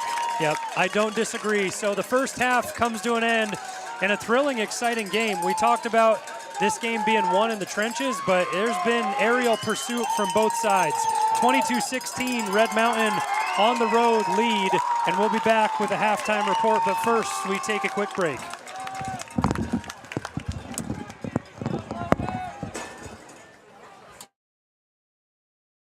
Yeah, we hear you down here. Yeah, he just gave me a thumbs up. We hear you.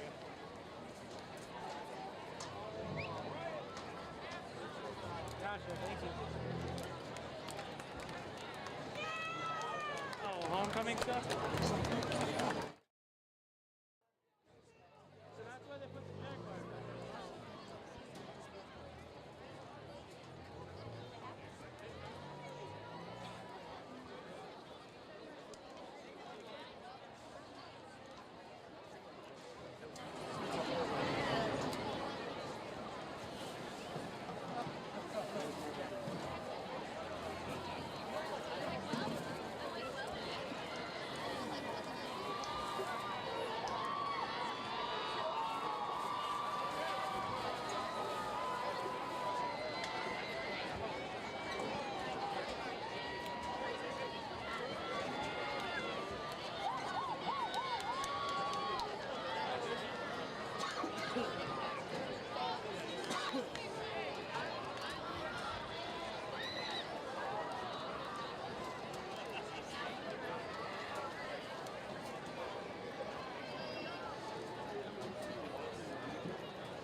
Welcome back to RMTV. About ready to start the second half. 22-16 Red Mountain lead, and an exciting first half to say the least. A lot of back and forth between these two sides. It started with Desert Ridge, a big opening possession. They get the score, they go for two, take an 8-0 lead, and then it was all about responding and going back and forth. Red Mountain makes it 8-8, then 16-8 Desert Ridge, 16-15 Desert Ridge on top, and then to end the first half, a 22-16 lead for Red Mountain. And just getting back in the booth here with Chris Andriotis, what stands out to you at the end of the first?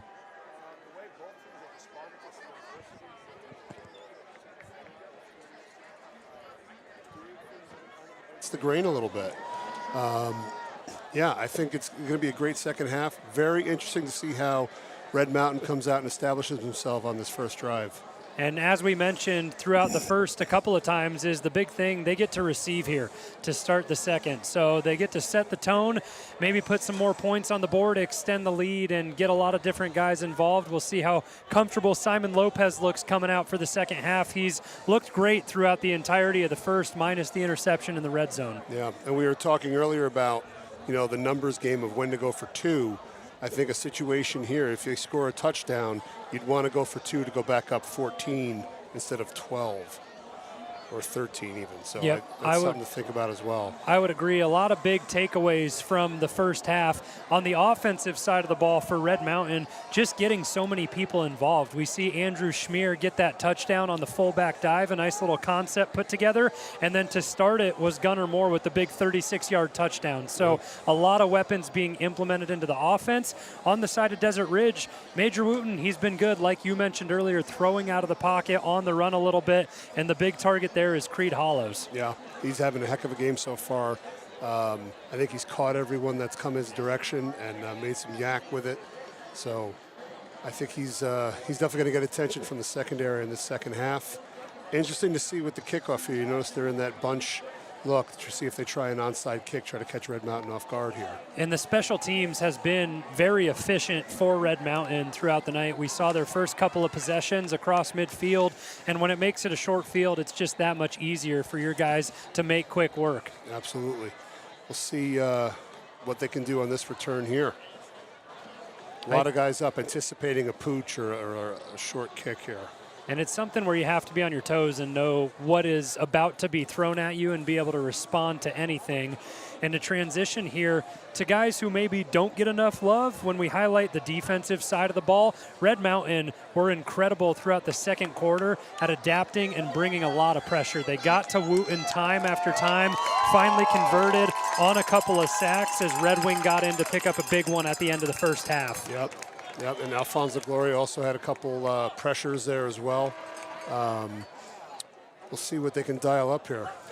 I think there's just so many superstars on the defensive side of Red Mountain, and everyone doing their job results in a different guy being the key player night after night. When you have someone like Chris Castaneda locking down whoever the wide receiver one is for a team, it just makes everybody's job down the line so much easier. Absolutely, and other guys will get opportunities because the ball is going to be thrown in their direction. And everyone's making plays when it matters. We saw the interception from Anthony Gamba earlier in the first when Wooten started to kind of roll out and have the option, decided to throw it, and the diving interception play made. Yeah, that was a big play. We get ready and we see what kind of tone will be set to start the second half. The scoreline beginning at 22-16, Red Mountain on top and ready to receive all the way back. Gunnar Moore will see if the kickoff makes it to him. And they elect to go to a big one, but it's picked up short. This one, Bodie Wagner, good with the run, finds a seam and gets out across the 35, brought down at the 37. A late flag and a little extracurricular at the top of your screen. Yeah, never a good sign when it comes flying in from the back, so it looks like it's going to be against the Mountain Lions. Yeah, Joshua Arona kind of got into it at the end of the play with Nasiah Barinados. So we'll see what the officials ultimately end up deciding. But by the body language that we see, it's tough to tell one way. Gunnar Moore came off slumped, and then he started clapping, and then now Desert Ridge is hanging, listening in to what our officials are saying. See what the signal is. The ball stays at the 37 right now, and now it gets walked back. Personal foul. against the Mountain Lions. I'm Yeah. guessing that was the extracurricular.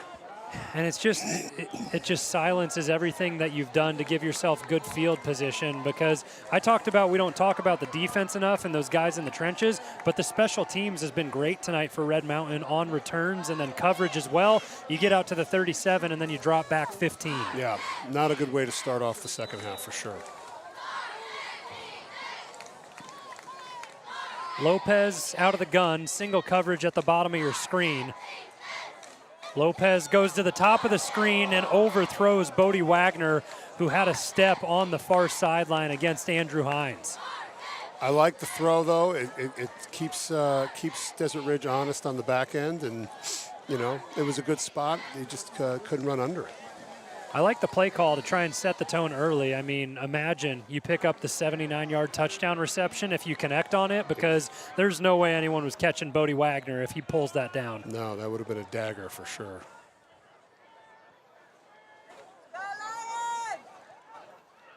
Ten left on the play clock for Lopez. Has the snap and he gives to Perkins, follows a blocker and then cuts it back in, eventually brought down by Ryland Sargent. Gets him back on schedule. It'll be 3rd and about 5, looks like. Substitutions made. We see Talon Lamb check back into the game. Been a pivotal part of the rushing attack, but also pass catching throughout the first half. Yeah. Another empty look, a different empty look that we saw. Yep, I like it when you put Heap in the slot. So Lopez goes with the hard count and then sets things back up.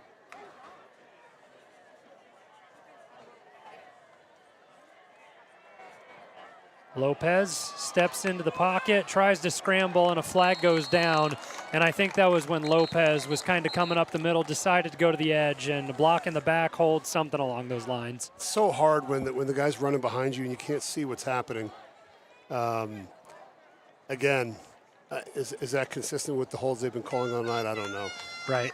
It's kind of a challenge. And we talked and went through sort of the tendencies and tricks and everything from what guys do on the line to get away with stuff. I don't know what kind of things you've seen, but I mean, I've heard rumors of like figuring out the jersey color and you wear whatever color gloves the opposing team is wearing so you can get those hands a little bit wider without being caught. Absolutely. I played college ball with a guy who would spray his pads with Crisco. So they couldn't get the defensive line couldn't get any kind of grappling leverage on them. That's a fun little behind-the-scenes look to see sort of the things that go on and how much actually goes into winning. Any edge you can find. Yep. Lopez works to his left, toe taps the sideline over the top, and Gunnar Moore can't come up with it. And that brings up a 4th down and long. So a good opening drive from the defense of Desert Ridge. Coverage across the board, and then the penalty brings it back, makes it tough for Red Mountain to be able to convert. Two costly penalties there, and you back yourself up like that twice on a drive. It's going to be tough to convert that for sure. That's got to be a huge momentum swing on the sideline of Desert Ridge to be able to have to kick the ball off. You only lose, what, 1 minute and 11 seconds out of the first drive, and you have an opportunity to respond down 22-16. Yep. And see what kind of return they set up or if they come after a block. It is deep in the territory there. Motter back into punt. And play clock goes down to 0. So delay a game backs it up. And honestly, being pinned so far back here already, I like the delay of game more than forcing a timeout with 10:49 left, because it's something where in the first half you may not need it as much to end the half, but you have to save those timeouts for the end of the game in this situation. Absolutely, especially in a game like this. Motter loses the snap, and it's a struggle to get forward, and that's going to give great field position to Desert Ridge as he's brought down at the 5. Another flag. That one comes in late to end the play. That might have been a face mask. You would hope so if you're Red Mountain. The way they threw it, and it looked like he might have gotten yanked down. Motter just pulled at his face mask to signal it to the officials. And if the flag comes in, it'll probably be called. And that's a big spot because personal foul 15, where does that end up putting everything? Well, if it's personal foul, it'll be a first down. Yeah, they get the automatic. That's a gut wrencher right there for the Jaguars. They came out so strong defensively to make the stop. Oh, they're still, no, they did not give him the first down. Yeah, so it looks like that brought it forward. They gave it 15 yards on the penalty to Desert Ridge.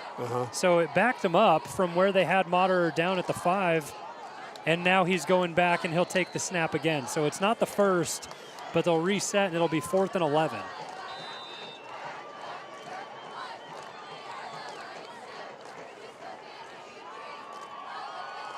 That time Moderer hangs on to it, gives a line drive and gets some good roll out of it. Scooped up and one tackle slipped. And a good effort at the end of the play. A nice run from Samuel Johns to get a little bit of room. And like you said, with these two teams, all these kids growing up with each other, playing ball together, knowing who you are, only a few miles away between the two schools. We've seen a couple extracurricular penalties already, and it's a situation late in this sort of game. It's something where you have to keep your head on straight. You have to keep your emotions in check, and you know, that's the thing. If you have a reputation for being a hothead, some of the other team's going to try to test you and make you do something stupid. So it's controlling yourself is tantamount here. We saw how the offense worked in the first half for Desert Ridge, and Wooten comes up to the line and backs out. We'll see how effective early on with their first possession of the second half. Well, whistle prior to the snap. I don't think we're moving anywhere. I just don't know if we ever got the green light from the officials. Now the arm winds and we're ready to go.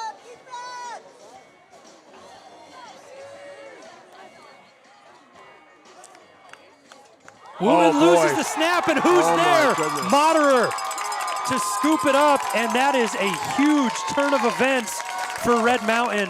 The second turnover forced tonight for this defense. First, we saw the interception from Anthony Gamba, and now a botched snap. We saw a couple low ones in the first half, and it pays to shoot the gap for Carson Moderer. It was something they just weren't able to get fixed, and what a bizarre stretch of plays here in the last 4 or 5 snaps. I feel like we've been talking for 10 minutes and 8 seconds have gone off the play clock between the penalty from the punt going with a little bit of a return from Johns, and now the fumble recovery from Moderer, and that electrifies this Red Mountain sideline.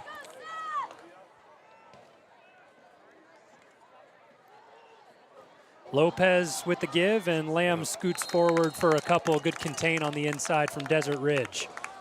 See if they have a shot here. A lot of times coaches will like to take a shot after a sudden change. Defense had just gotten comfortable on the bench, had to throw their stuff on and run back out. Maybe you can catch them unaware with a big play. So Eckerville makes the tackle that time around for Desert Ridge. Brings up 2nd down and long as we cross the 10-minute mark. And we've just lost 2:10 in this third quarter. Lopez play action and hits Heap in the flat, and a good tackle made on the far side, and that's where you have to hit a big body like that. Jackson Brown does a good job executing the tackle. Yeah, and it's almost like a screen because the ball's caught behind the line of scrimmage, so the receivers can block out in front.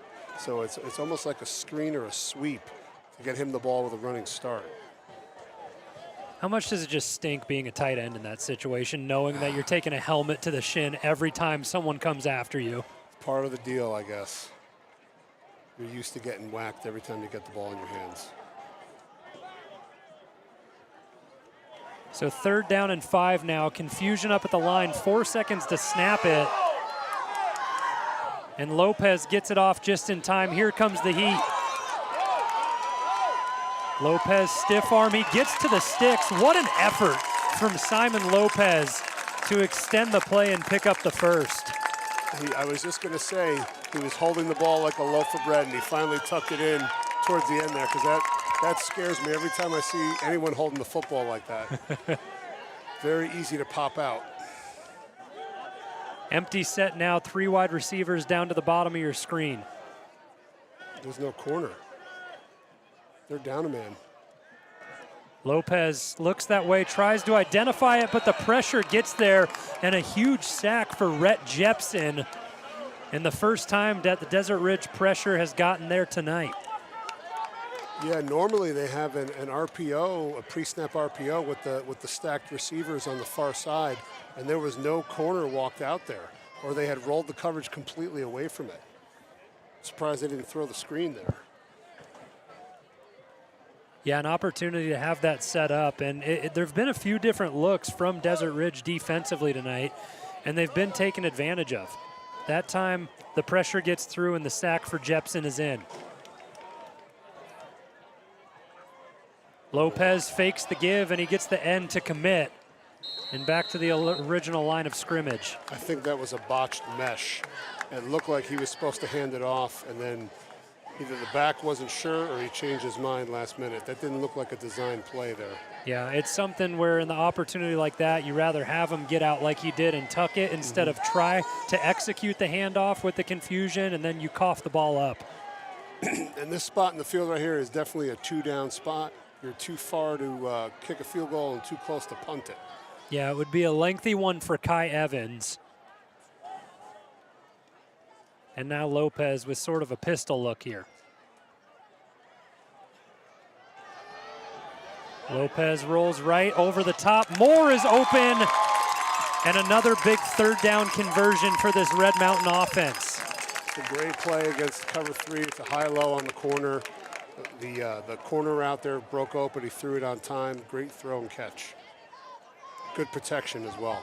Gunnar Moore asks for a substitution after the play, and Paxton Thorstad is that replacement. Thorstad isolated on the bottom of your screen. Lopez with the give, and Lamb has some room. And Lamb gets inside the 5, down to the 3.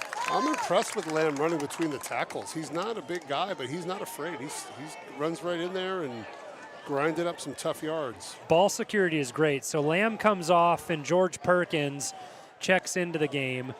And it's second down and goal with an opportunity to strike and extend the lead for Red Mountain. The wristband call, everyone checks it. Here's sort of the third different look we've seen for Heap tonight. You have him at the bottom of the screen on his own, no double coverage. Handoff goes to Perkins, and a good tackle made, touchdown saving tackle. And that's a good play by Josh Arona.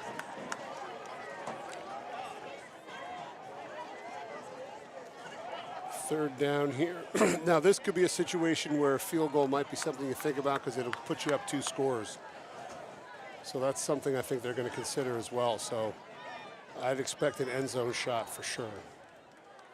I like sort of the look that they had the first time around there on that play with Heap. Almost one of those just fade routes or isolate him in space and throw it up and let him go get it. But the handoff to Perkins goes for a couple. Now Moderer in the backfield with 5:36 to go, and we get a whistle. Timeout taken by Red Mountain. Yeah, it's a big play. They want to talk about it, make sure they get the right one. And that's a smart idea. One where you spend it there to take the timeout with an opportunity to put points on the board rather than the one they had earlier when they were backed up to punt. And I think also they gave him a look, and a lot of times they'll change the look after the timeout because, you know, I'm sure Desert Ridge is drawing up exactly how they're going to defend that formation they just showed. So now Red Mountain will come out in something different. Even though we have 38 points on the board, it still feels like when the field has shrunk, it's been so tough to get in when you're in the red zone. Yes, both defenses have definitely stiffened up in the red zone, for sure. I'm interested to see how they create some space here. I wonder if we'll see that empty look that we saw earlier, or maybe something exotic. Yeah, it's kind of shown too when teams are inside that sort of 5-zone, 10-zone area. It's been tougher to get in because the touchdowns that have been scored from Red Mountain, you had the 36-yard completion to Gunnar Moore, then Simon Lopez on the run 4-10, and then the other one was that little fullback dive to Schmier to get in for the third score of the game. Yeah. So we'll see what so it's trips to the field, Heap alone down here, tight split, so it could be a fade kind of look, although it looks like he's doubled here. They bring out the double, and it's hard on that short side of the field as well. They're in man coverage. Might have been a false start on the line there, an early jump. It looked like it could have been on a knee down low, but it's tough to tell. That's just a killer out of a timeout to come out and not execute the play. Drive a coach nuts. It looked like it was there as well because you had a pulling guard and then Heap set up to block even though he was doubled, but someone comes around to pick up the second. And now instead you're backed up at the 10, and is this where you bring 2-down territory back to it, or you have enough in Kai Evans to get the field goal? I think he has the leg for it. So for sure. I think it depends on what they get here on this play. Looks like they're bringing a blitz look. Moderer gets it, tries to get the edge, finds it, dives for the pylon. Looks like he hit it. He holds onto the ball. We're waiting for the official, and he spots him just short. That's one of those tough runs where even if you come across, hit the pylon, is the knee down when you were diving for it before you reach across. But hurry up, look here, 4th down, and Red Mountain going for it. Lopez tries to get the sneak. He reaches over, and he gets it. So the first effort no good, the second one successful. Always scary when you stick the ball out like that, because if it's not a definitive over the plane of the end zone and somebody knocks it out of your hand, that could be a game-changing play. Right, with the fumble there, the worst case scenario with a play like that is where it results in a scoop and score. But in that situation, when it was already 4th down and it's either you're turning it over to them at the 1 or the reach works and you get it across, Lopez took the risk and it paid off, his second rushing touchdown of the night. And it looked like he almost, his knees almost touched on the initial collision from the center. Evans that time punching us through, and 29-16 the score with 5 minutes left in the third, and we'll step away on RMTV.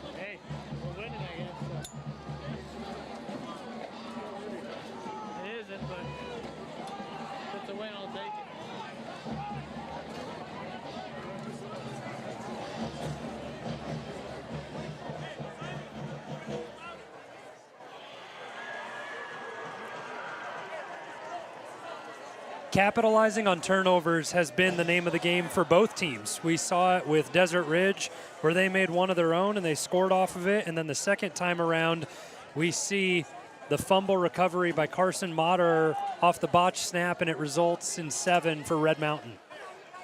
Yeah, and it's interesting to me. I'd love to see that play again. It's how quickly he got into the backfield. And I mean, he almost took the snap right from him.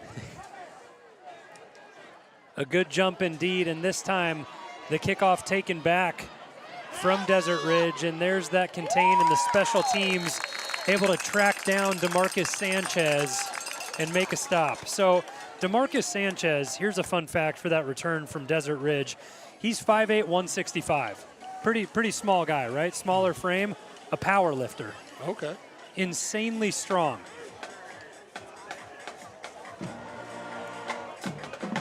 Like an Olympic guy, like cleans and jerks. Exactly. And oh, wow. I guess that just comes all into technique when you think about it. It's a lot that goes into it, but strength produces. He gets him out to the 20-yard line this time around, and we've seen touchback after touchback. We talk about Kai Evans' leg. I mean, he gets it out there every time on the kickoff. Doing a great job. This is such a huge drive for Desert Ridge here. They have to answer.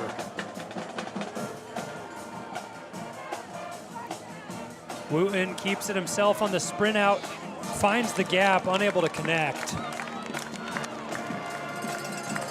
Tough opportunity there. He was looking for Sanchez on the far side of the field, and that's a tight window throw between the corner and the safety.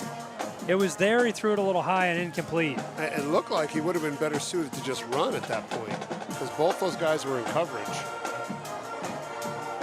But again, looking downfield, they need to make a big play here. I think grinding it out is not an option at this point in the game. 2nd down and 10 from their own 20.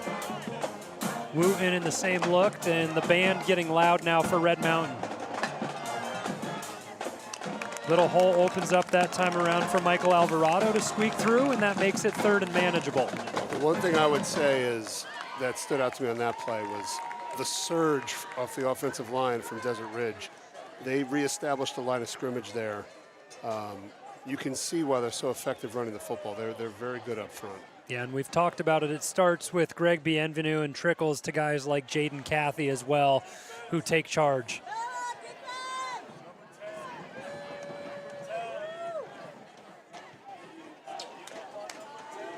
Third down and 6, Alvarado in motion. Moderer tracking down Wooten, throws back across his body, unable to connect with Austin Taylor, and that brings up 4th down. Wooten's game kind of has a playground feel to it, doesn't it? He just kind of runs around and improvises and hits guys on the move. Obviously dangerous if he's connecting, but that was a tough throw. His kid was off balance. That would have been tough to complete. So now their back is really to the wall here. 4 minutes left in the 3rd quarter. Yeah, it's been funny too. There have been certain areas of the night where Wooten has had a lot of time, and he goes through his progression in the drop back and then ends up throwing on the run and connecting for a big play. Yeah. Short punt there. That one trickles back and falls down right around the 50. So Castaneda wanted no part of it when he saw it coming up short, and an opportunity to put together a big drive and extend the lead even further for Red Mountain as they start at midfield. Yeah, and a chance to extend here. I'm sure Coach McDaniel's thinking a nice, slow, methodical drive, chew some clock, protect the football, end in a score would be the ideal scenario here for the Mountain Lions.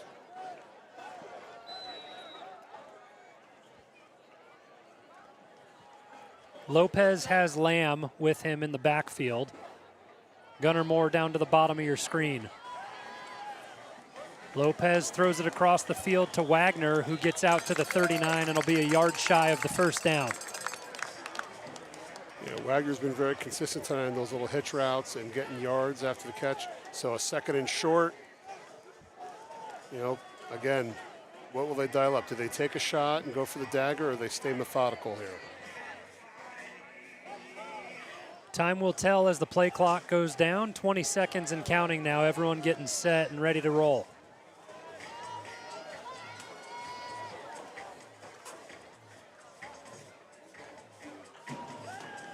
Lopez back to pass, and he takes the shot. Wagner up in pressure coverage, and he comes down with the catch. A highlight reel contested catch for your guy, B-Dubs. B-Dubs, and a dagger it is. What a throw and catch. Some excellent positioning there where they was jostling for position at the end, and a great ball from Simon Lopez.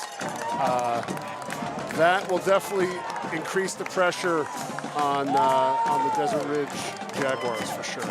How does 2 plays, 41 yards sound if you're an offensive coordinator? Sounds pretty darn good. That's a big play and a highlight reel throw for Simon Lopez too. Trust your receivers, send it out there, and then an incredible catch from Wagner to go and get it.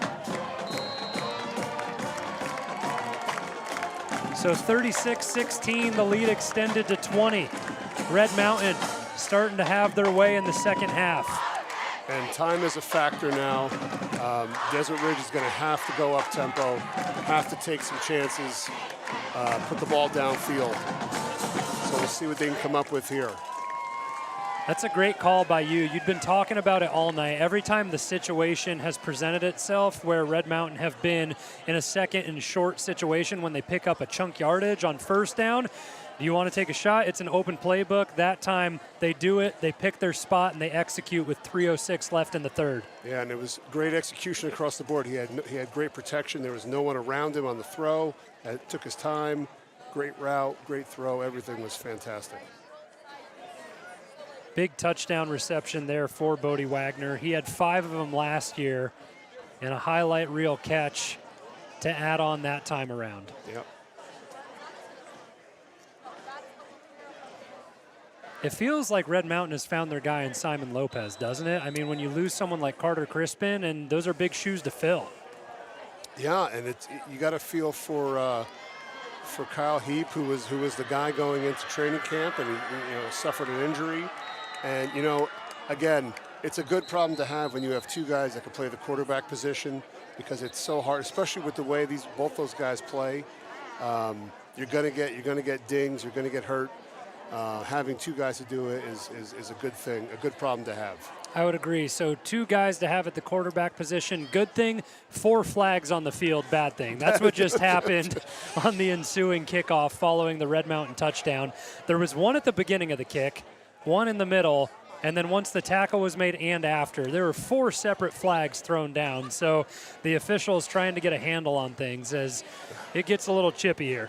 They have certainly injected themselves into the second half. There have been a preponderance of flags as we get this rolling almost to the midway point in the second half. And you can talk about and sense a little bit of frustration from the Desert Ridge side, not only from tonight, but just in the series. So last year, Red Mountain beats Desert Ridge 35-25. They scored 21 points in the second quarter of that game. Red Mountain's last loss to Desert Ridge was back in 2015. And this team, their game plan when Coach Lopez had come in a few years ago was they played a whole bunch of sophomores, and they kind of took their lumps those first 2 years. And this is the year they're supposed to come to fruition, and all those guys are now seniors, 30 starts under their belt or 20 starts under their belt. So this is kind of a make or break year for them. It's nice to have, and it's good to be able to build off of that and really identify your role in the program. But like you said, when you work on it so early and now everyone you're trotting out there is a senior, it's go time for those guys. It is, and you hate to say all the eggs are in this basket, but this is such a big game because of the proximity of the teams and the way that their season has gone so far with a win and a loss. So dropping to 1 and 2 is going to be a tough hole to climb out of. And it's really been a rocky part of the schedule for them, too, to have to go back-to-back between Hamilton and then a good Red Mountain team as well. There's contending opponents that you're facing back-to-back weeks. Yeah, for sure. Red Mountain, Helix is a very good football team, but the end half of the schedule, the region schedule, is just absolutely brutal. So they're definitely gearing up for that and trying to survive here with their injuries and get healthy at the right time. Yeah, it's really challenging there. So after everything's sorted out from the kickoff, the ball ends up on the 39 and 1st and 10 here for Desert Ridge. Wooten gets it out quick and finds his favorite target in Creed Hollows, and a big pickup and a 1st down. Yeah, it's a good start to the drive. I don't think this team's going to go away just yet. I think they still have some fight in them, and I think we'll see an answer here to keep it interesting. I would certainly agree. We still have about 15 minutes of game clock to go. So pick up a 13 on 1st down, resets the chains, and we'll see how frequently Hollows is targeted through the remaining quarter and a couple of minutes of this one. Wooten steps up over the middle and a good completion that time to Alvarado. So back-to-back 1st downs and 2 pickups of 13.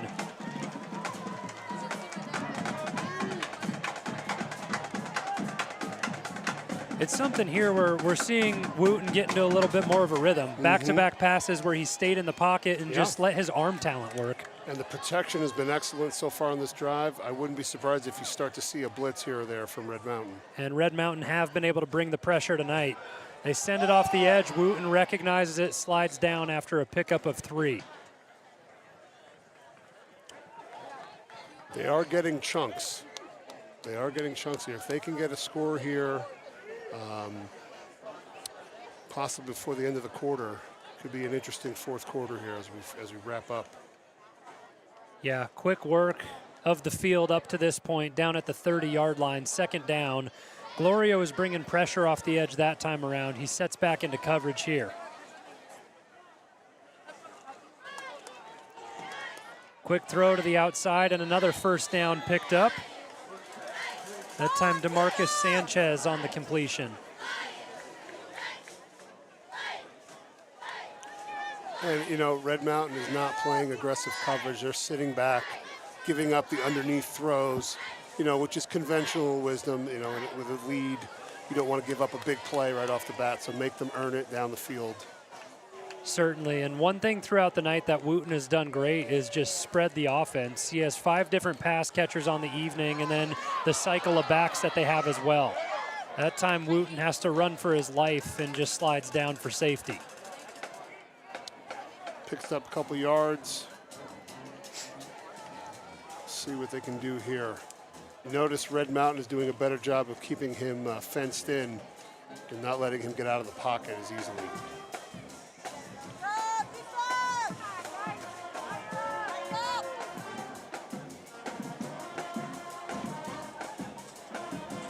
Second down and long now. Wooten takes the snap, pulls it back, and a good decision.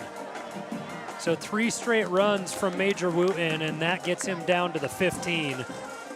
And it's a good thing he kept that, because if he would have given it off to Regimbale, that's a loss of yards. Yeah, and it's good responsibility defense. One guy has the dive, the other guy has the quarterback. It looked like he lost his footing a little bit on the edge, and he was able to pick up some yards there. This will most likely be the last play of the quarter here. A big 3rd down and short with 15 seconds left. Just 1 second separates the play clock and the game clock. Wooten this time does give to Regimbale, and he's met at the line of scrimmage. It'll depend on the spot. As the clock hits zeros here. So end of the quarter, we'll have to see the spot if they give him the first down coming out of the break. But a 36-16, 20-point lead for Red Mountain, and a first down just signaled to end the quarter.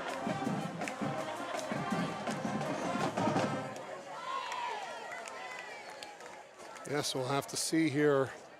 Again, the short field.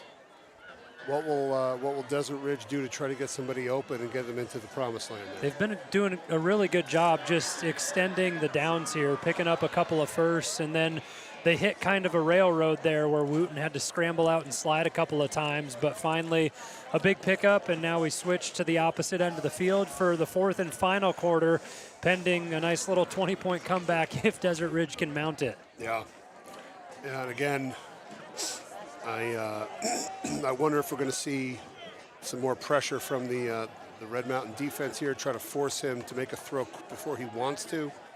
But again, bring pressure. You could create a running lane for him to beat you with his feet. So we'll see how they respond here. And I don't think there's going to be any situation where Red Mountain takes their foot off the gas, especially if Desert Ridge put points on the board on this drive and respond. Absolutely. You just got to keep doing what you're doing. They're having success throwing the ball downfield. Yeah, I would not change a thing on offense.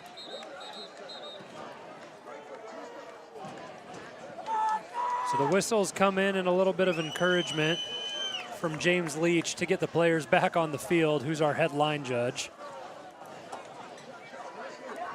And that sets up first down and 10. So a first down still achievable here in this tight field for Desert Ridge if they get down to the 2.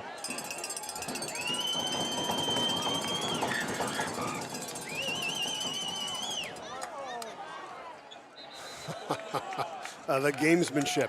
Yep. So the stem from the defense where they lined up in a crazy look and then switched out of it on a shift call and caused Desert Ridge to jump. And when they're moving so fast like that in your alignment, it's hard to not be reactionary and think that someone's coming across the line. But that's just a good little bit, like you said, gamesmanship and trickery there from the Red Mountain defense. They called it on Red Mountain. They called the shift call was a simulated snap count. Okay. Again, I don't know if it's any different from what Desert Ridge was doing earlier, right, when Red Mountain had jumped. So it is what it is. Got to be able to respond and battle back. Yep. Both teams looking to do so here. So Wooten and Desert Ridge get a little bit closer with the first play of the 4th quarter. Wooten throws it over the middle, a good pitch and catch and a touchdown for his man DeMarcus Sanchez. And just like that, Desert Ridge, they don't go away.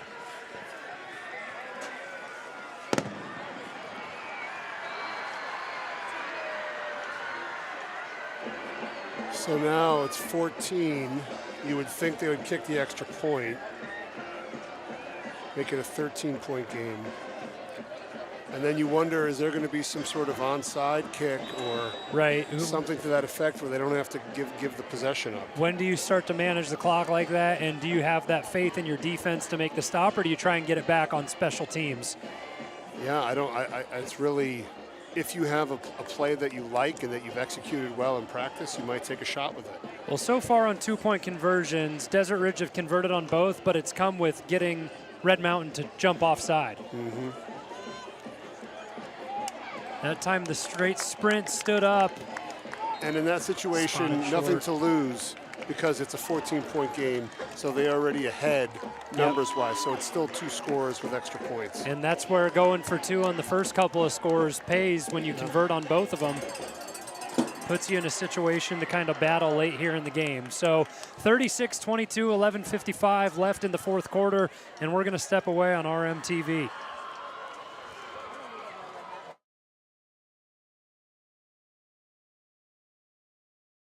Yeah.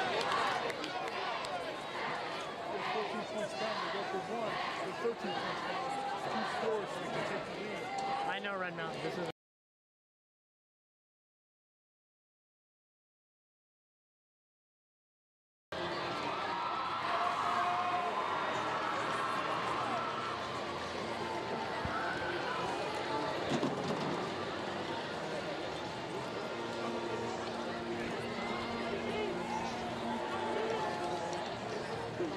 So we have the opportunity now to see what Desert Ridge draw up on the kickoff. If it's something tricky with a little onside, pooch kick, or if they just give the ball straight out. Sets up for an onside and hits the player before it gets 10.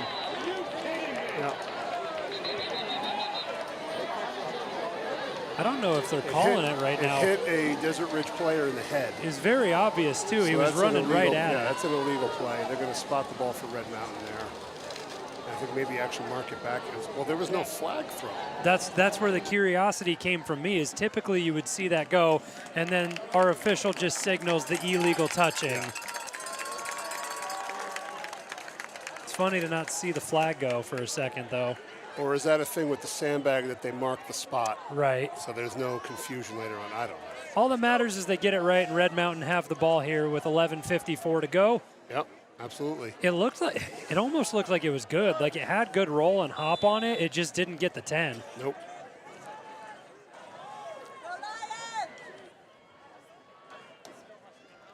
So the drive starts from the 48 for Red Mountain. Lamb gets it, 2 hands on the ball, and picks up a couple. Yeah, and the clock is now their friend and Desert Ridge's enemy. For every tick that goes off, they're further away. So they're still not out of it. If they get a stop here and score, it's a 1-score game. So this is a pivotal drive here for the Mountain Lions. Right, and it makes it tough because you want to stick to the run game to kind of kill clock, but if it's what's anticipated and expected, Desert Ridge stop it on first down. You see the play call here on second. Lopez to pass and a good pickup on the outside. And that'll be just shy of the first down. Thorstad has the reception that time around, and the ball spotted at the 40. I would say the only thing I didn't like there was the spot from Lopez. He kind of threw it high and inside, whereas you'd want to throw it away toward the sideline so your guy can catch it and go down. And the guy would have to break through him to make a play on the ball. Thorstad checks out of the field. 3rd down and 2. Big conversion opportunity upcoming for Red Mountain. They have Castaneda in the backfield next to Lopez. They look to the sideline for the play call, and the clock's ticking down. 15 seconds left on the play clock here for everyone to get set and go.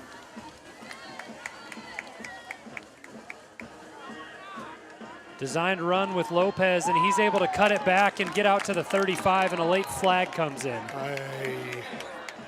Definitely in the vicinity of holding.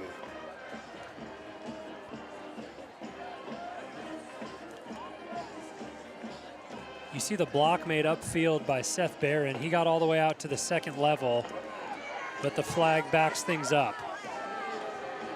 That's tough. Yeah, Lopez running for his life at that point, and then now you start 2 yards behind where the original series started instead of having the first down.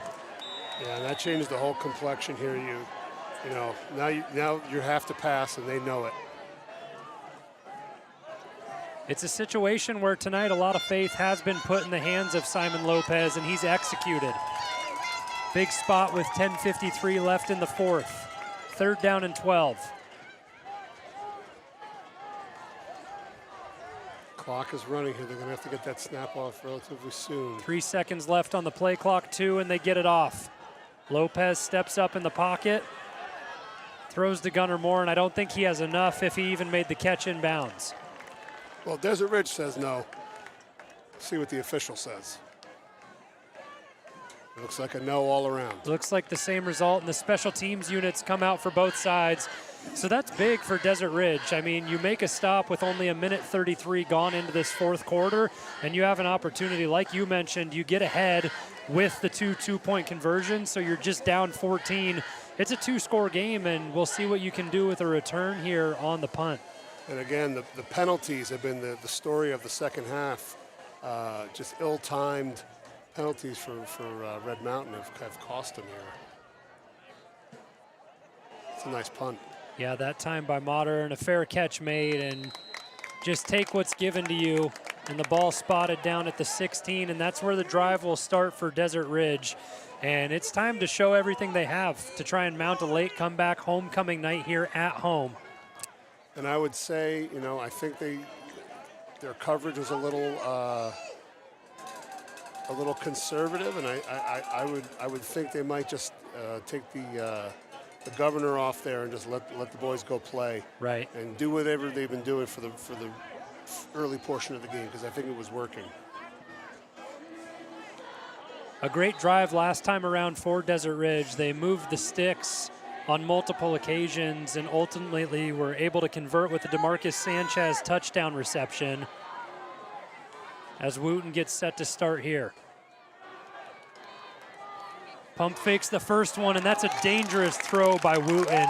He puts the ball high enough to not get picked off, but that's a tough spot. He's trying to find his guy Creed Hollows, and the pass broken up by Anthony Gamba, who already has 1 interception tonight. Yeah, that's tough. You got to wonder if it's a progression thing or it's just I'm throwing to my guy regardless of the coverage. Right, and whenever I see the initial pump fake after a little bit of a drop back, I'm thinking double move is coming here, or it's a hesitation play trying to see someone drop into a zone. Mm-hmm. 2nd down and 10 from their own 15.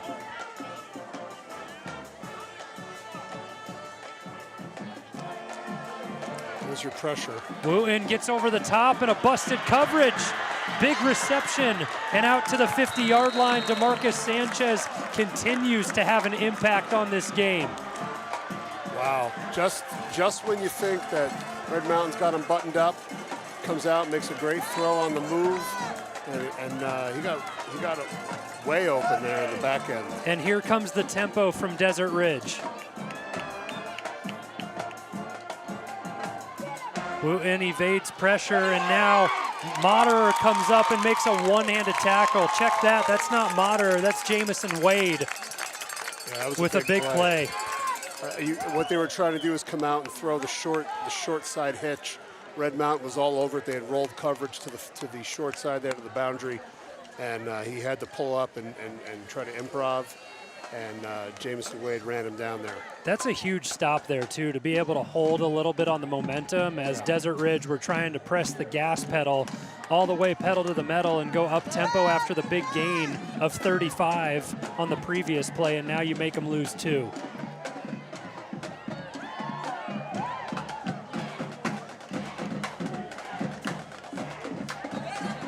Flag down, and that stops everything as Wooten just throws it to the far sideline.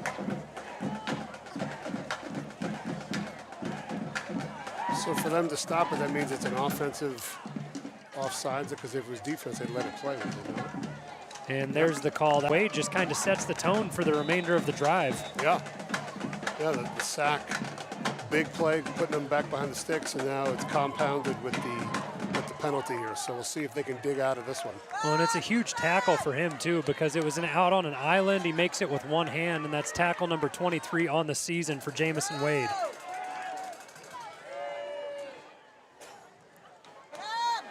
Oh, boy. Wooten evades pressure, throws over the top, and it was a free run at first to start that play from Alfonso Gloria. And I've called his name about 6 times tonight, forcing pressures, and he just hasn't been able to come up with the big sack. That was one of those situations. I think they blew the protection, and he was unabated to the quarterback. And, man, you get so excited, and you just imagine the big hit, and then he just sidesteps you at the last second. Your eyes light up there in a situation, and I know everything about that. When you have a free run at the quarterback, you just want it so bad, and then something happens where you don't get it. But 3rd down and long upcoming.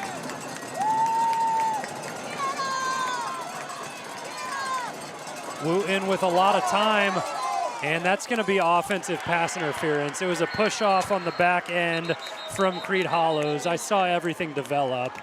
Yeah, the old shove in the back. Yep, and it was before the throw was even released. He just did it to try and create some separation, and that's exactly where the spot foul is at. So now it is 3rd down and, what was that, 30? Yeah, very long, and that's something where it's tough. We mentioned it. The original chain line of scrimmage is at the 50. Yeah. You had the sack for a loss of 2, and then a couple of penalties, and you're backed up all the way down now to your own 28.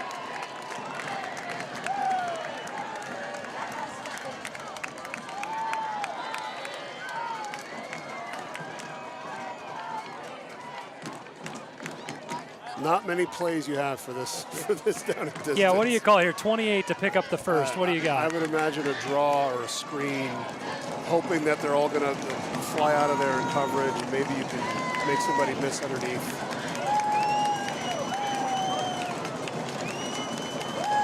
Red Mountain crowd stomping all the way around. Wooten stops his feet in the backfield too, and the pressure comes, and he finally throws it away. Nobody to be found. And a big lick planted on Wooten there at the end of the play by Saddleoff.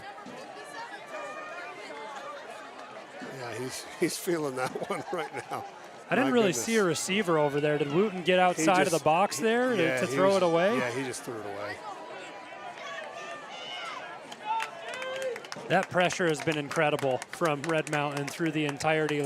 After they gave up the opening touchdown on the first drive, they kind of locked in, and the pressure has been there. Yes. And, again, Wooten trying to do everything he can with his feet and just ran out of real estate. So a good response and a hold from the Red Mountain defense, and a couple minutes go off the clock there, but Desert Ridge ultimately have to punt it away. And gives another opportunity to Red Mountain to be able to kill some clock, maybe put some more points on the board. And we'll find out what eventually happens after we take another break. 8:10 left in the 4th quarter, 36-22, Red Mountain on top.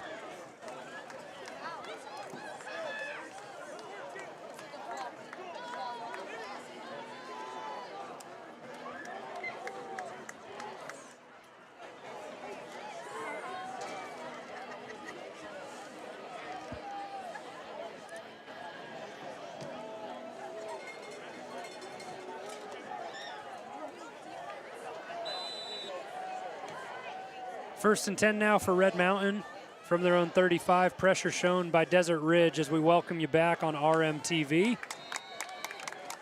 Handoff, and a couple be able to picked up that time by Perkins. And again, the name of the game here is ball security. The last thing you want to do is put the football on the ground here. So making sure you have the four points of contact on the football and that you go to the ground. Inbounds. That is the key. Lamb checks back into the backfield for Red Mountain. Lopez recognizes the pressure and gets away from it, goes out of bounds with it. So he'll pick up the yardage he needs, or close to it at least, but out of bounds to stop the clock, and they mark him a yard short. They've been making a living on that little quarterback I guess you call it a quarterback sweep. Right. They're rolling the coverage to the trips in the field, and they have a numbers advantage here. They come look at it again. Same look. Lopez gets upfield, but a flag flies in behind the play. Ay, ay, ay. A lot of laundry on the ground this evening. Holding. One of those tough spots, again, when you pick up a big conversion and move the chains and keep the clock rolling, and then you're going backwards. Yeah, it's again on a third down. So what, a 3rd and 1, and now it's 3rd and 11. Gives Lopez the opportunity to show his arm.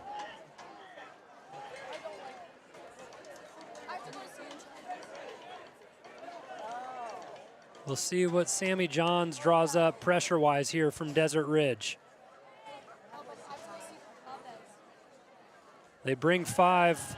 Blitz picked up. Lopez out to the sticks. Another flag in behind the play. A great catch made by Bodie Wagner. I mean, he comes back to the ball, does everything he needed to do, and we got a flag on Red Mountain. Yes, the refs have certainly inserted themselves into this half. Late in the game, almost at the halfway point here in the 4th quarter, but when the flags go down, it stops the clock and things slow down, and you hear the Red Mountain crowd unhappy with it.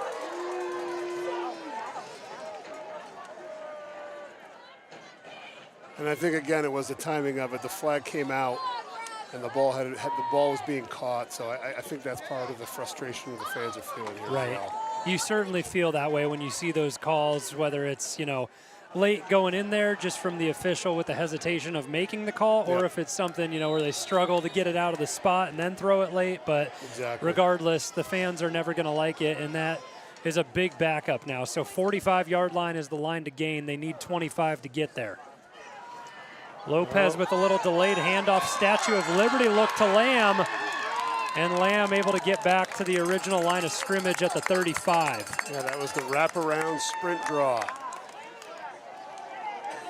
Red Mountain, Coach McDaniel's been running it for the last few years, and it's very effective. That's a big 3rd down play. I like those in the playbook for those 3rd and longs. You see it time and time again. It's either a screen or a draw that's usually drawn up, and that time around a little creative riff on it. It's a nice little chunk of yardage, and again, the clock is on the Mountain Lions side here. The Jaguars are going to have to get a quick score and a stop. It also get back in this game. Just makes it a more comfortable situation to punt from for Moderer.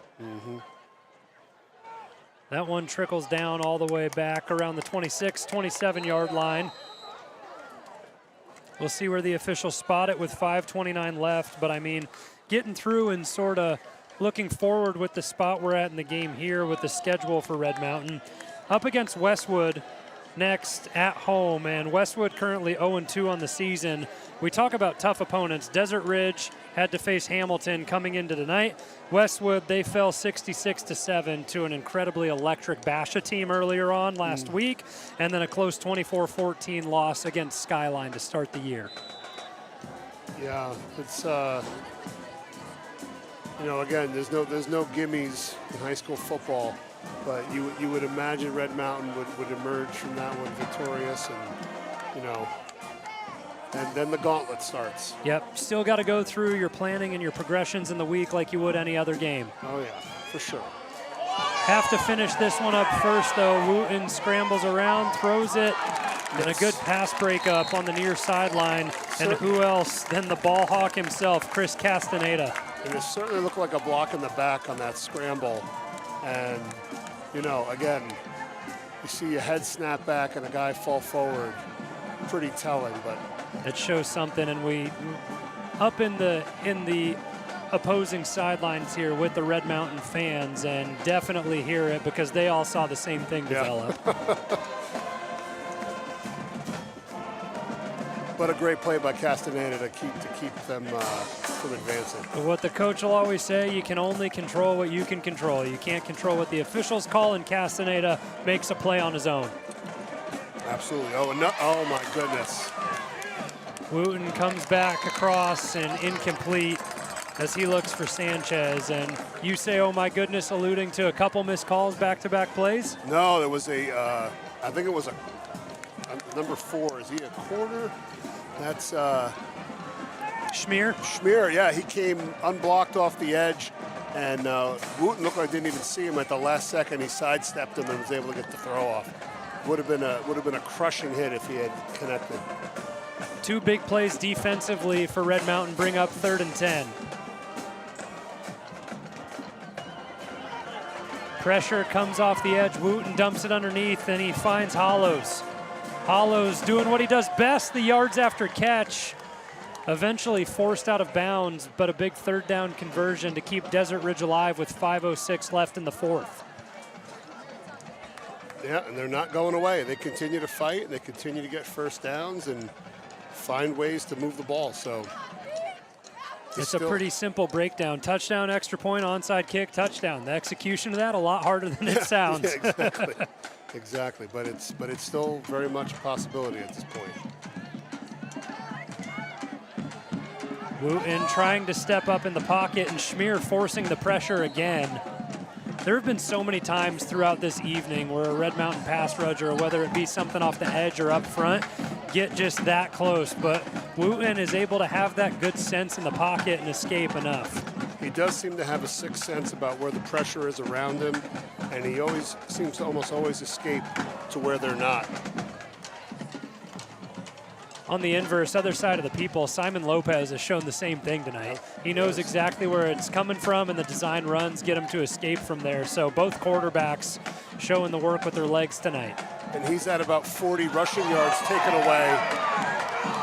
That time around, Moderer's jersey was back at the 45-yard line, and his body was at the 37. I think they got that one. That one a clear hold, as you could see the white come off Moderer's jersey. It might even be ripped at this point.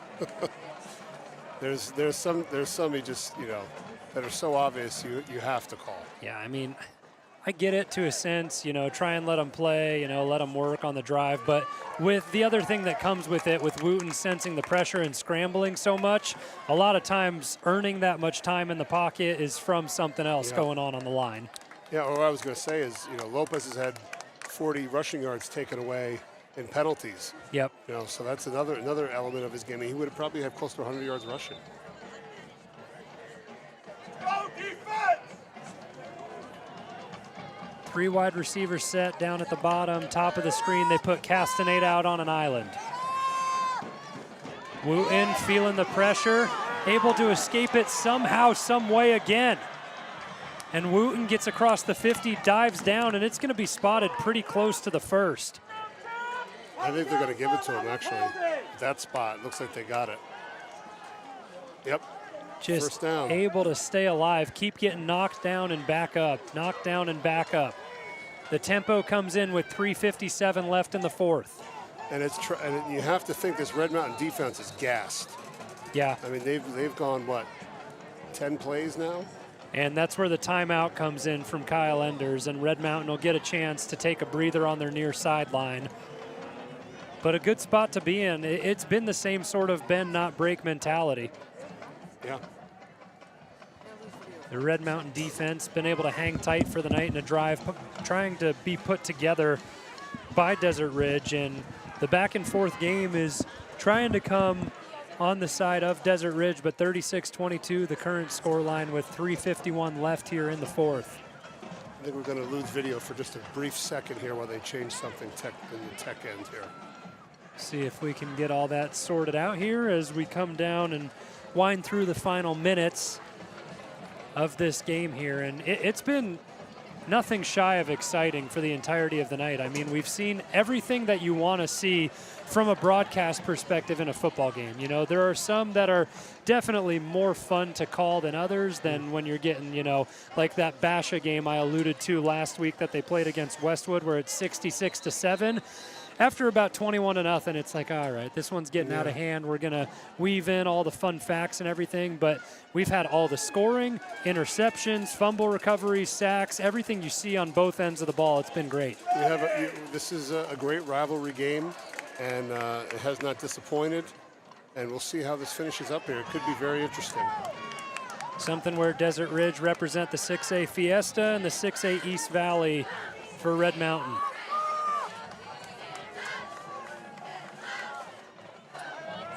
Right now, coming into this game, prior to anything that's happened tonight, Red Mountain ranked 14th in the state of Arizona, and a big sack.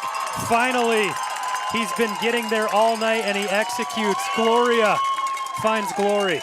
Yeah, that was he wrapped him up nice and solid. He was making sure he wasn't going to get away from him that time. He made sure that one was getting secured, because he's the one we saw time and time again forcing pressure, and Wooten was getting away. And then the previous one on this drive, when he comes around the edge and has a free run in this, trying to track him down and get after him. I understand the frustration that you find in that. When I first started playing football in like Pop Warner, I was a bigger kid growing up, and I had that situation where I came off the edge and quarterback had his back to me, and I thought it would be fun to, like, you know, yell and let him know I'm going to get him. He was a lot faster than me. Yeah. I get back to the sideline, and my coach says, "What are you yelling for? Just go hit him." Yeah, you learn valuable lessons, don't you? You certainly do, from the youth ranks all the way up into the high school level and thereon. And right now, that time, it just proves that hard work eventually will pay off, because there have probably been 5 situations tonight alone when Gloria has forced that pressure and he finally gets that sack. Yeah, I'm happy for him. No quit, staying after it throughout the entirety of the game, and the timeout taken by Desert Ridge this time with 3:40 remaining. Yeah, second and very long here.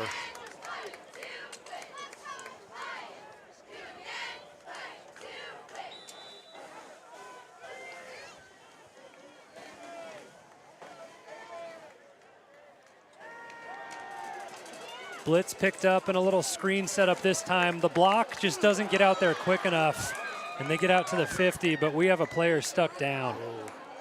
Yeah, there was a lineman coming in on the screen, and he ran into 2 defenders. Landed awkwardly. It's Gavin Snow just shaking up a little bit, and he was the one that kind of was setting up the block for the screen. The pass came underneath, and it was his responsibility to get out there first, and just kind of met everyone at the exact same time and took an awkward shot. Yep. 3rd down and 12. Wooten tries to get the sticks, and he finds it. His comfort blanket, DeMarcus Sanchez, has been so secure all night. And this team is just not going away. You gotta love it. You gotta respect their tenacity. They continue to fight. 3rd and long after 3rd and long after 3rd and long, they convert and stay alive. Wooten steps up and just slides down, and they're going to call a late hit. That's a tough one to go against. Wooten kind of slid down and gave himself up, and it was just the hesitation play of going to fall down on him. That's a tough call, because his momentum is going forward, and he puts a hand down to kind of break the fall. Right. But he certainly didn't strike him with the helmet or go into him. That's Cole Edmonds, the sophomore linebacker that they call on that one. Yeah, that's a tough call there. Very tough for the defense. I don't know what else he could have done to avoid that. It's a really, really hard situation, because you're just trying to go out and make a play, and Wooten standing up thinking and surveying if he has enough space to work with, and ultimately decides to slide down. But Yep. You're trained to go out and hit when he turns into a running back. Yep, absolutely.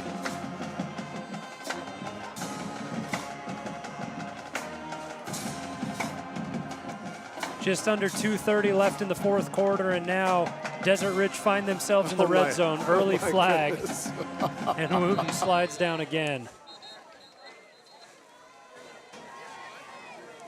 It makes these quarters go a lot longer and slower than they should. When you think you're going to be able to get out in a quick little 2-hour game, you're going 2.5, 2:40, up to 3 hours when you get so much laundry thrown on the ground.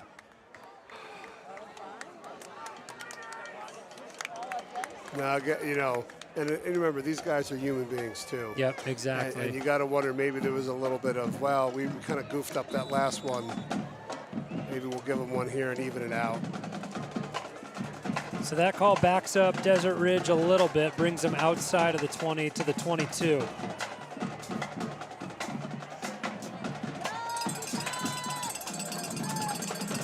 Wooten joined by Palmer in the backfield, as in motion is Samuel Johns.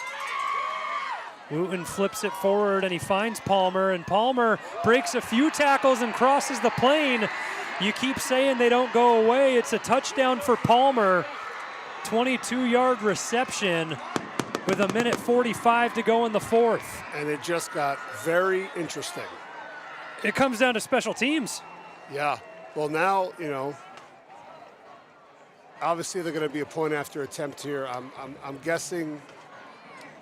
I mean, have we seen them kick yet? I don't think they've kicked tonight. No, they've gone 2-point conversions all 3 times on their scores. This would be the fourth. Maybe they don't have a kicker.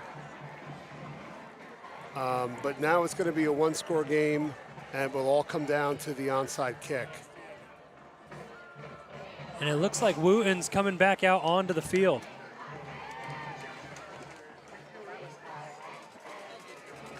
There's still plenty of clock left.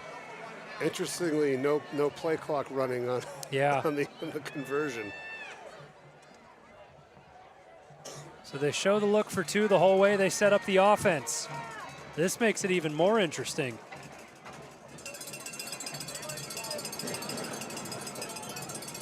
Wooten sprints left, backs out. Unmatched in the end zone for the conversion is Michael Alvarado. And that cuts what would be a 7-point game down to a 6-point game.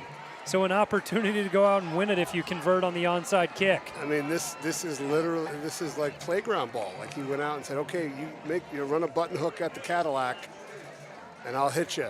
And he certainly did that. He a little spin out and he was wide open. It's crazy how much time, because everything started with the run to the left to start, and then he rolls back, and that gives time to play one-on-one and create separation if you're a receiver, and just sit down in a spot that's open, and that's exactly what Alvarado does for the 2-point conversion. And this will be very interesting here, because you never know what's going to be. Are they going to see the ball hit a player? Are they going to mark it 10? The onside kick is the game here. It is the whole game.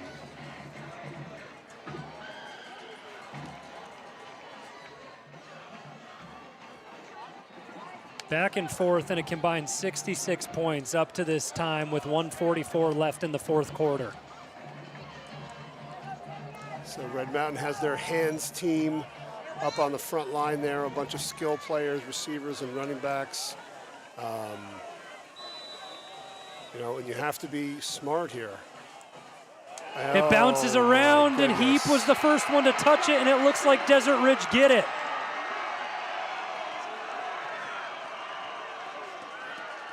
And Desert Ridge get the onside kick down 6 with 1:42 left. And now you can, reading the body language here, there's some deflation, obviously, from Red Mountain.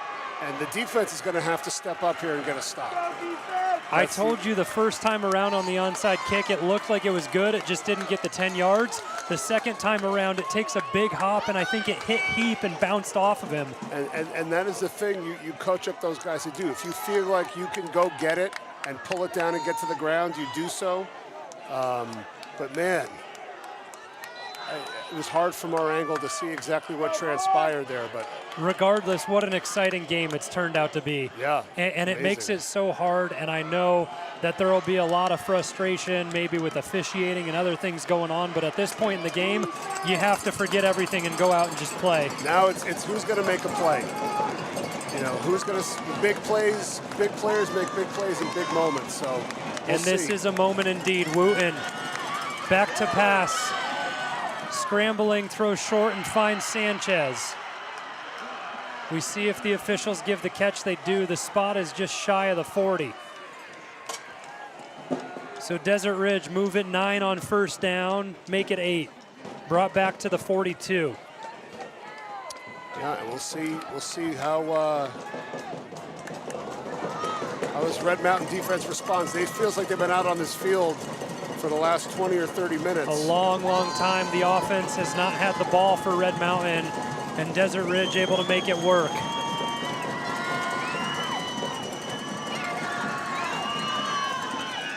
Wooten scrambles and dumps it down short, and a big chunk play made.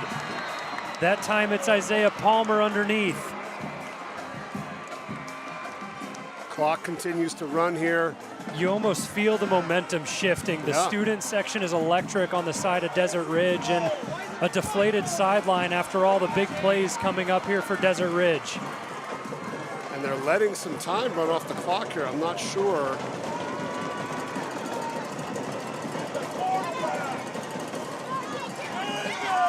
Wooten cuts back up and has some room to run. Finally taken down, and a nice tackle made by Jamison Wade. And the clock continues to run here. Player injured down on the field for Red Mountain. It looks like Seth Barron. Oh, and you hope, and you just pray that it's not his knee. Yeah, it's a big loss. He lost his junior season to a knee injury in the first game. And he's down now, and he's looking at the right knee and favoring it. Oh, no. That would just be awful for that young man.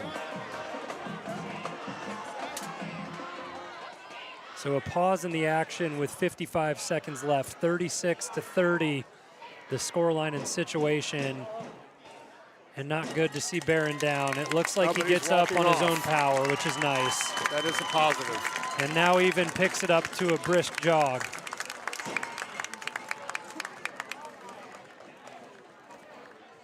You hate to see those situations, just anything that happens over the middle of the field, whether it's non-contact or something where you just get tied up, and just such an integral part to this team. And these guys put so much time and effort into this, in preparing for the season. And sometimes, you know, this senior year is a culmination of your whole career, and to have it taken away because of injury is just awful. So we hope that he's all right. It looks like he's okay. He's on the table now getting looked at. Yeah, it looked like almost at the start of it, he was stretching out a calf a little bit, and now he's getting looked at. But we need to focus our attention back to the field here. Yep. 2nd and 5. Ball spotted around the 22-yard line, 55 seconds left. And what ensues if Desert Ridge score here? Haven't kicked an extra point all night. They go for all the glory with a 2-point conversion. That's a great point, Zach, because now if they have to go for 2, that's going to make for a very interesting play call. Man. All or nothing there. We could be looking at overtime. What a moment for these young men all the way around. John's in motion. Wooten goes down low, and he finds Sanchez. Clock continues to tick, and the chains move on. Pick up down now to the 15. Yep. And each team has 1 timeout left, is that right? I believe so. I believe each team has 1 to give.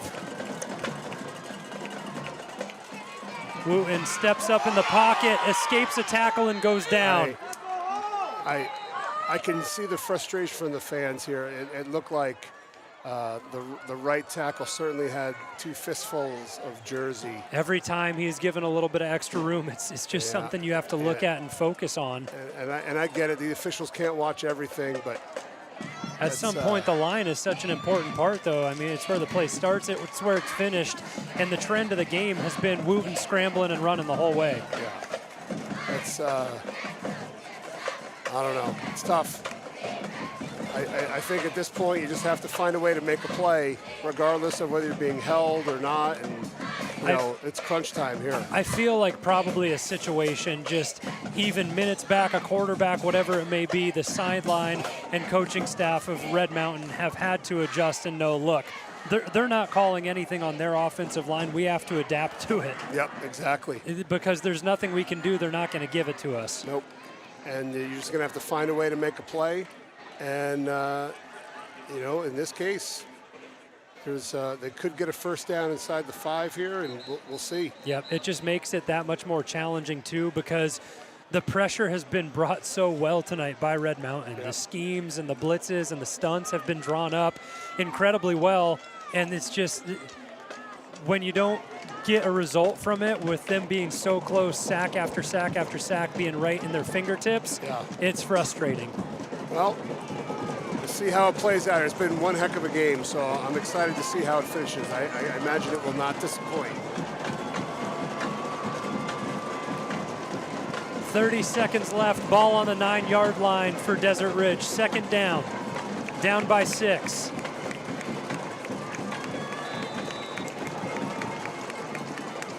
You cannot hear a thing. Both these fan bases are going wild.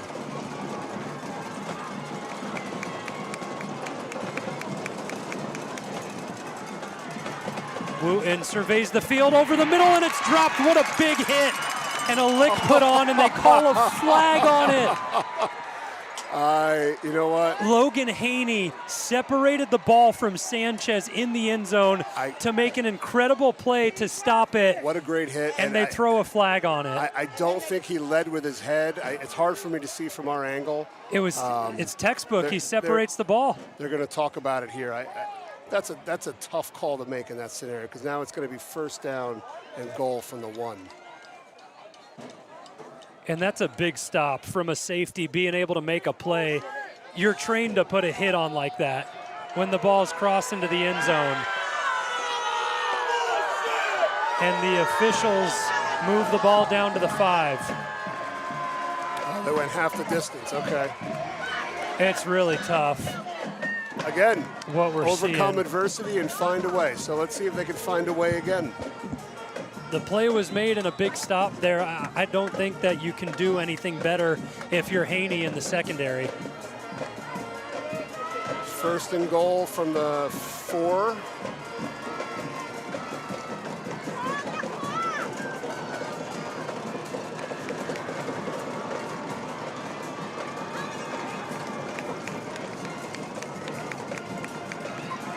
Wooten tries to step up, and this time he goes down and they get to him. It's crucial because the clock is running and they have no timeouts. So do they spike it or do they try to get a playoff here? The best play right there was after the play. I'll explain.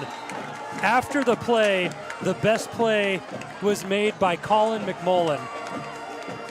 There was a celebration ensuing from the sack. He ran up, tackled him, and said, "Don't celebrate because you don't want to give up 15 for a personal foul." Yeah, exactly. That's a heady play from a good teammate up front. That's a savvy thing to do. And now, third and 11. Third and goal from the 11. It may have been Motter who came up to do it. I couldn't spot it, but it was definitely crucial. 14 seconds left, third down. Backs against the wall for Red Mountain. Wooten steps up again, lobs it to the back of the end zone and throws it away, and one play decides the game. All comes down to this, and I think you kind of had that sense it was going to be this way, and I would not be surprised if Desert Ridge comes out and gets their set, and Kyle Enders takes a timeout to make sure they have the look that they want to have against that play. Yep. So I would anticipate. Look, he's already telling. He's barking down the sideline, saying, "I want it," when they break out of the huddle and get set.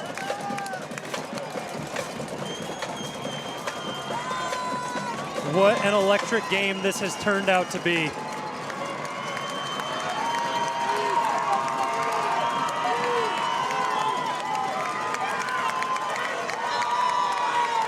Delay a Flag game. thrown. Delay a game. And the noise can play factor both ways. I mean, the Red Mountain crowd travels well, but both bleachers are going berserk. And coach is going to take his timeout now and get his guys ready for this final play. You got to cover the goal line. Absolutely. It's one of the plays.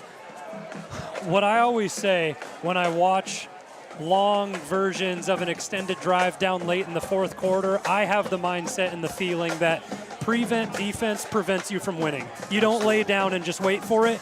In this situation, make them throw it underneath the end zone and go make a tackle. And the thing is, though, you want to say, well, if you bring pressure, you're going to give him a run lane. How long do you want to leave Wooten back there to try to make a play?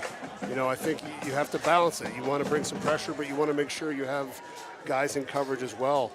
It's really interesting to see what he's going to call here, because it's going to be, a street ball extraordinaire here. We'll see what Desert Ridge has dialed up. I love the phrasing, street ball extraordinaire. It's like we've been watching it all night. You said run the button hook at the Cadillac, and it's when you hold the ball and you draw up all the routes on it cover it, and while you're doing that, whoever's playing defense is putting dirt or gravel on top of it. Yeah, exactly. Decorating it. It's exactly the style of ball that Major Wooten has played all night long. Does he have one more shining moment in him on 4th down with 8 seconds left? Or does the Red Mountain defense prevail?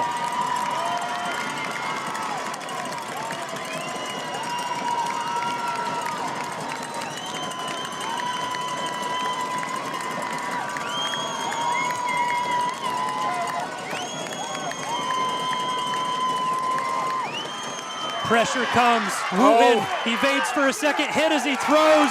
No flags on the field. And Red Mountain take over with 3 seconds left. Get to the sideline, don't excessively celebrate. Nope. What a finish here now. You know, the victory formation, get the quarterback center exchange, get on the ground. The pressure plays true, and what I love to see is what you talked about all night long with all these guys knowing each other, playing against each other, coming up with each other. Major Wooten was just standing still at the 25-yard line close to the Red Mountain bench. Carson Motter comes up and gives him a big hug. Yep. And I'm sure the words exchanged are, one heck of a game, what a battle. This was crazy. Yeah, what a finish. And it did not disappoint in this rivalry. And man, if they're all like this, I'm going to have to get some heart medication. I mean, a goosebump finish and environment, and it just shows that down but never out. Yeah. I mean, it was a big lead. It was a 2-score lead. I think Red Mountain was up as large as 20. Yep. And to see both teams battle through adversity and find a way to be successful is huge, and this is going to make them both better going forward. So the final here, 36-30, and it turned out to be an exciting back and forth, and we saw it since the opening drive when Desert Ridge came down and made their presence known offensively when we thought it was just going to be an entire big run the rock game. They showed true in the passing game all night long, and just to break it down and see everything that happened, both sides of the ball. For Red Mountain, we like to pick out the winning team. Defensively, who's your MVP of the game? Oh my gosh. I don't know. It would have to be Castaneda probably on those pass breakups. But again, the pressure, Gloria with the big sack, Jameson Wade had a big sack. It's hard to put it on one guy. I think it was a team effort defensively and just the constant pressure that they provided and the great coverage. I mean, hard to say. Hard to say one guy. The unit played great the entire night, able to force a couple turnovers and all the pressure. If I had to put a name on one of them, I would have to pick Gloria for tonight. Yeah. He was in the backfield wreaking havoc all night long. That's good that there's two broadcasters here, though, because I can pick Gloria, you can take Castaneda or Wade, and then we circle that around. Real quick, before we get out of here, offensive side of the ball. I mean, Simon Lopez, he ran for 2 touchdowns, threw a couple big balls to find some plays. I think he has to be the guy. Yeah, I wouldn't argue with that by any stretch. He had the 10-yard rushing touchdown, the sneak TD, and then the big 41-yard touchdown pass to Bodie Wagner, and the 36-yard completion to Gunnar Moore to finish it off. Again, 36-30, the final here. Red Mountain take the victory on the road here at Desert Ridge. Next week, they'll be home against Westwood. We'll be back there again for Chris Andreatis. I'm Zach Warhack. What a game, what a finish. Everybody have a great weekend. All right, take care.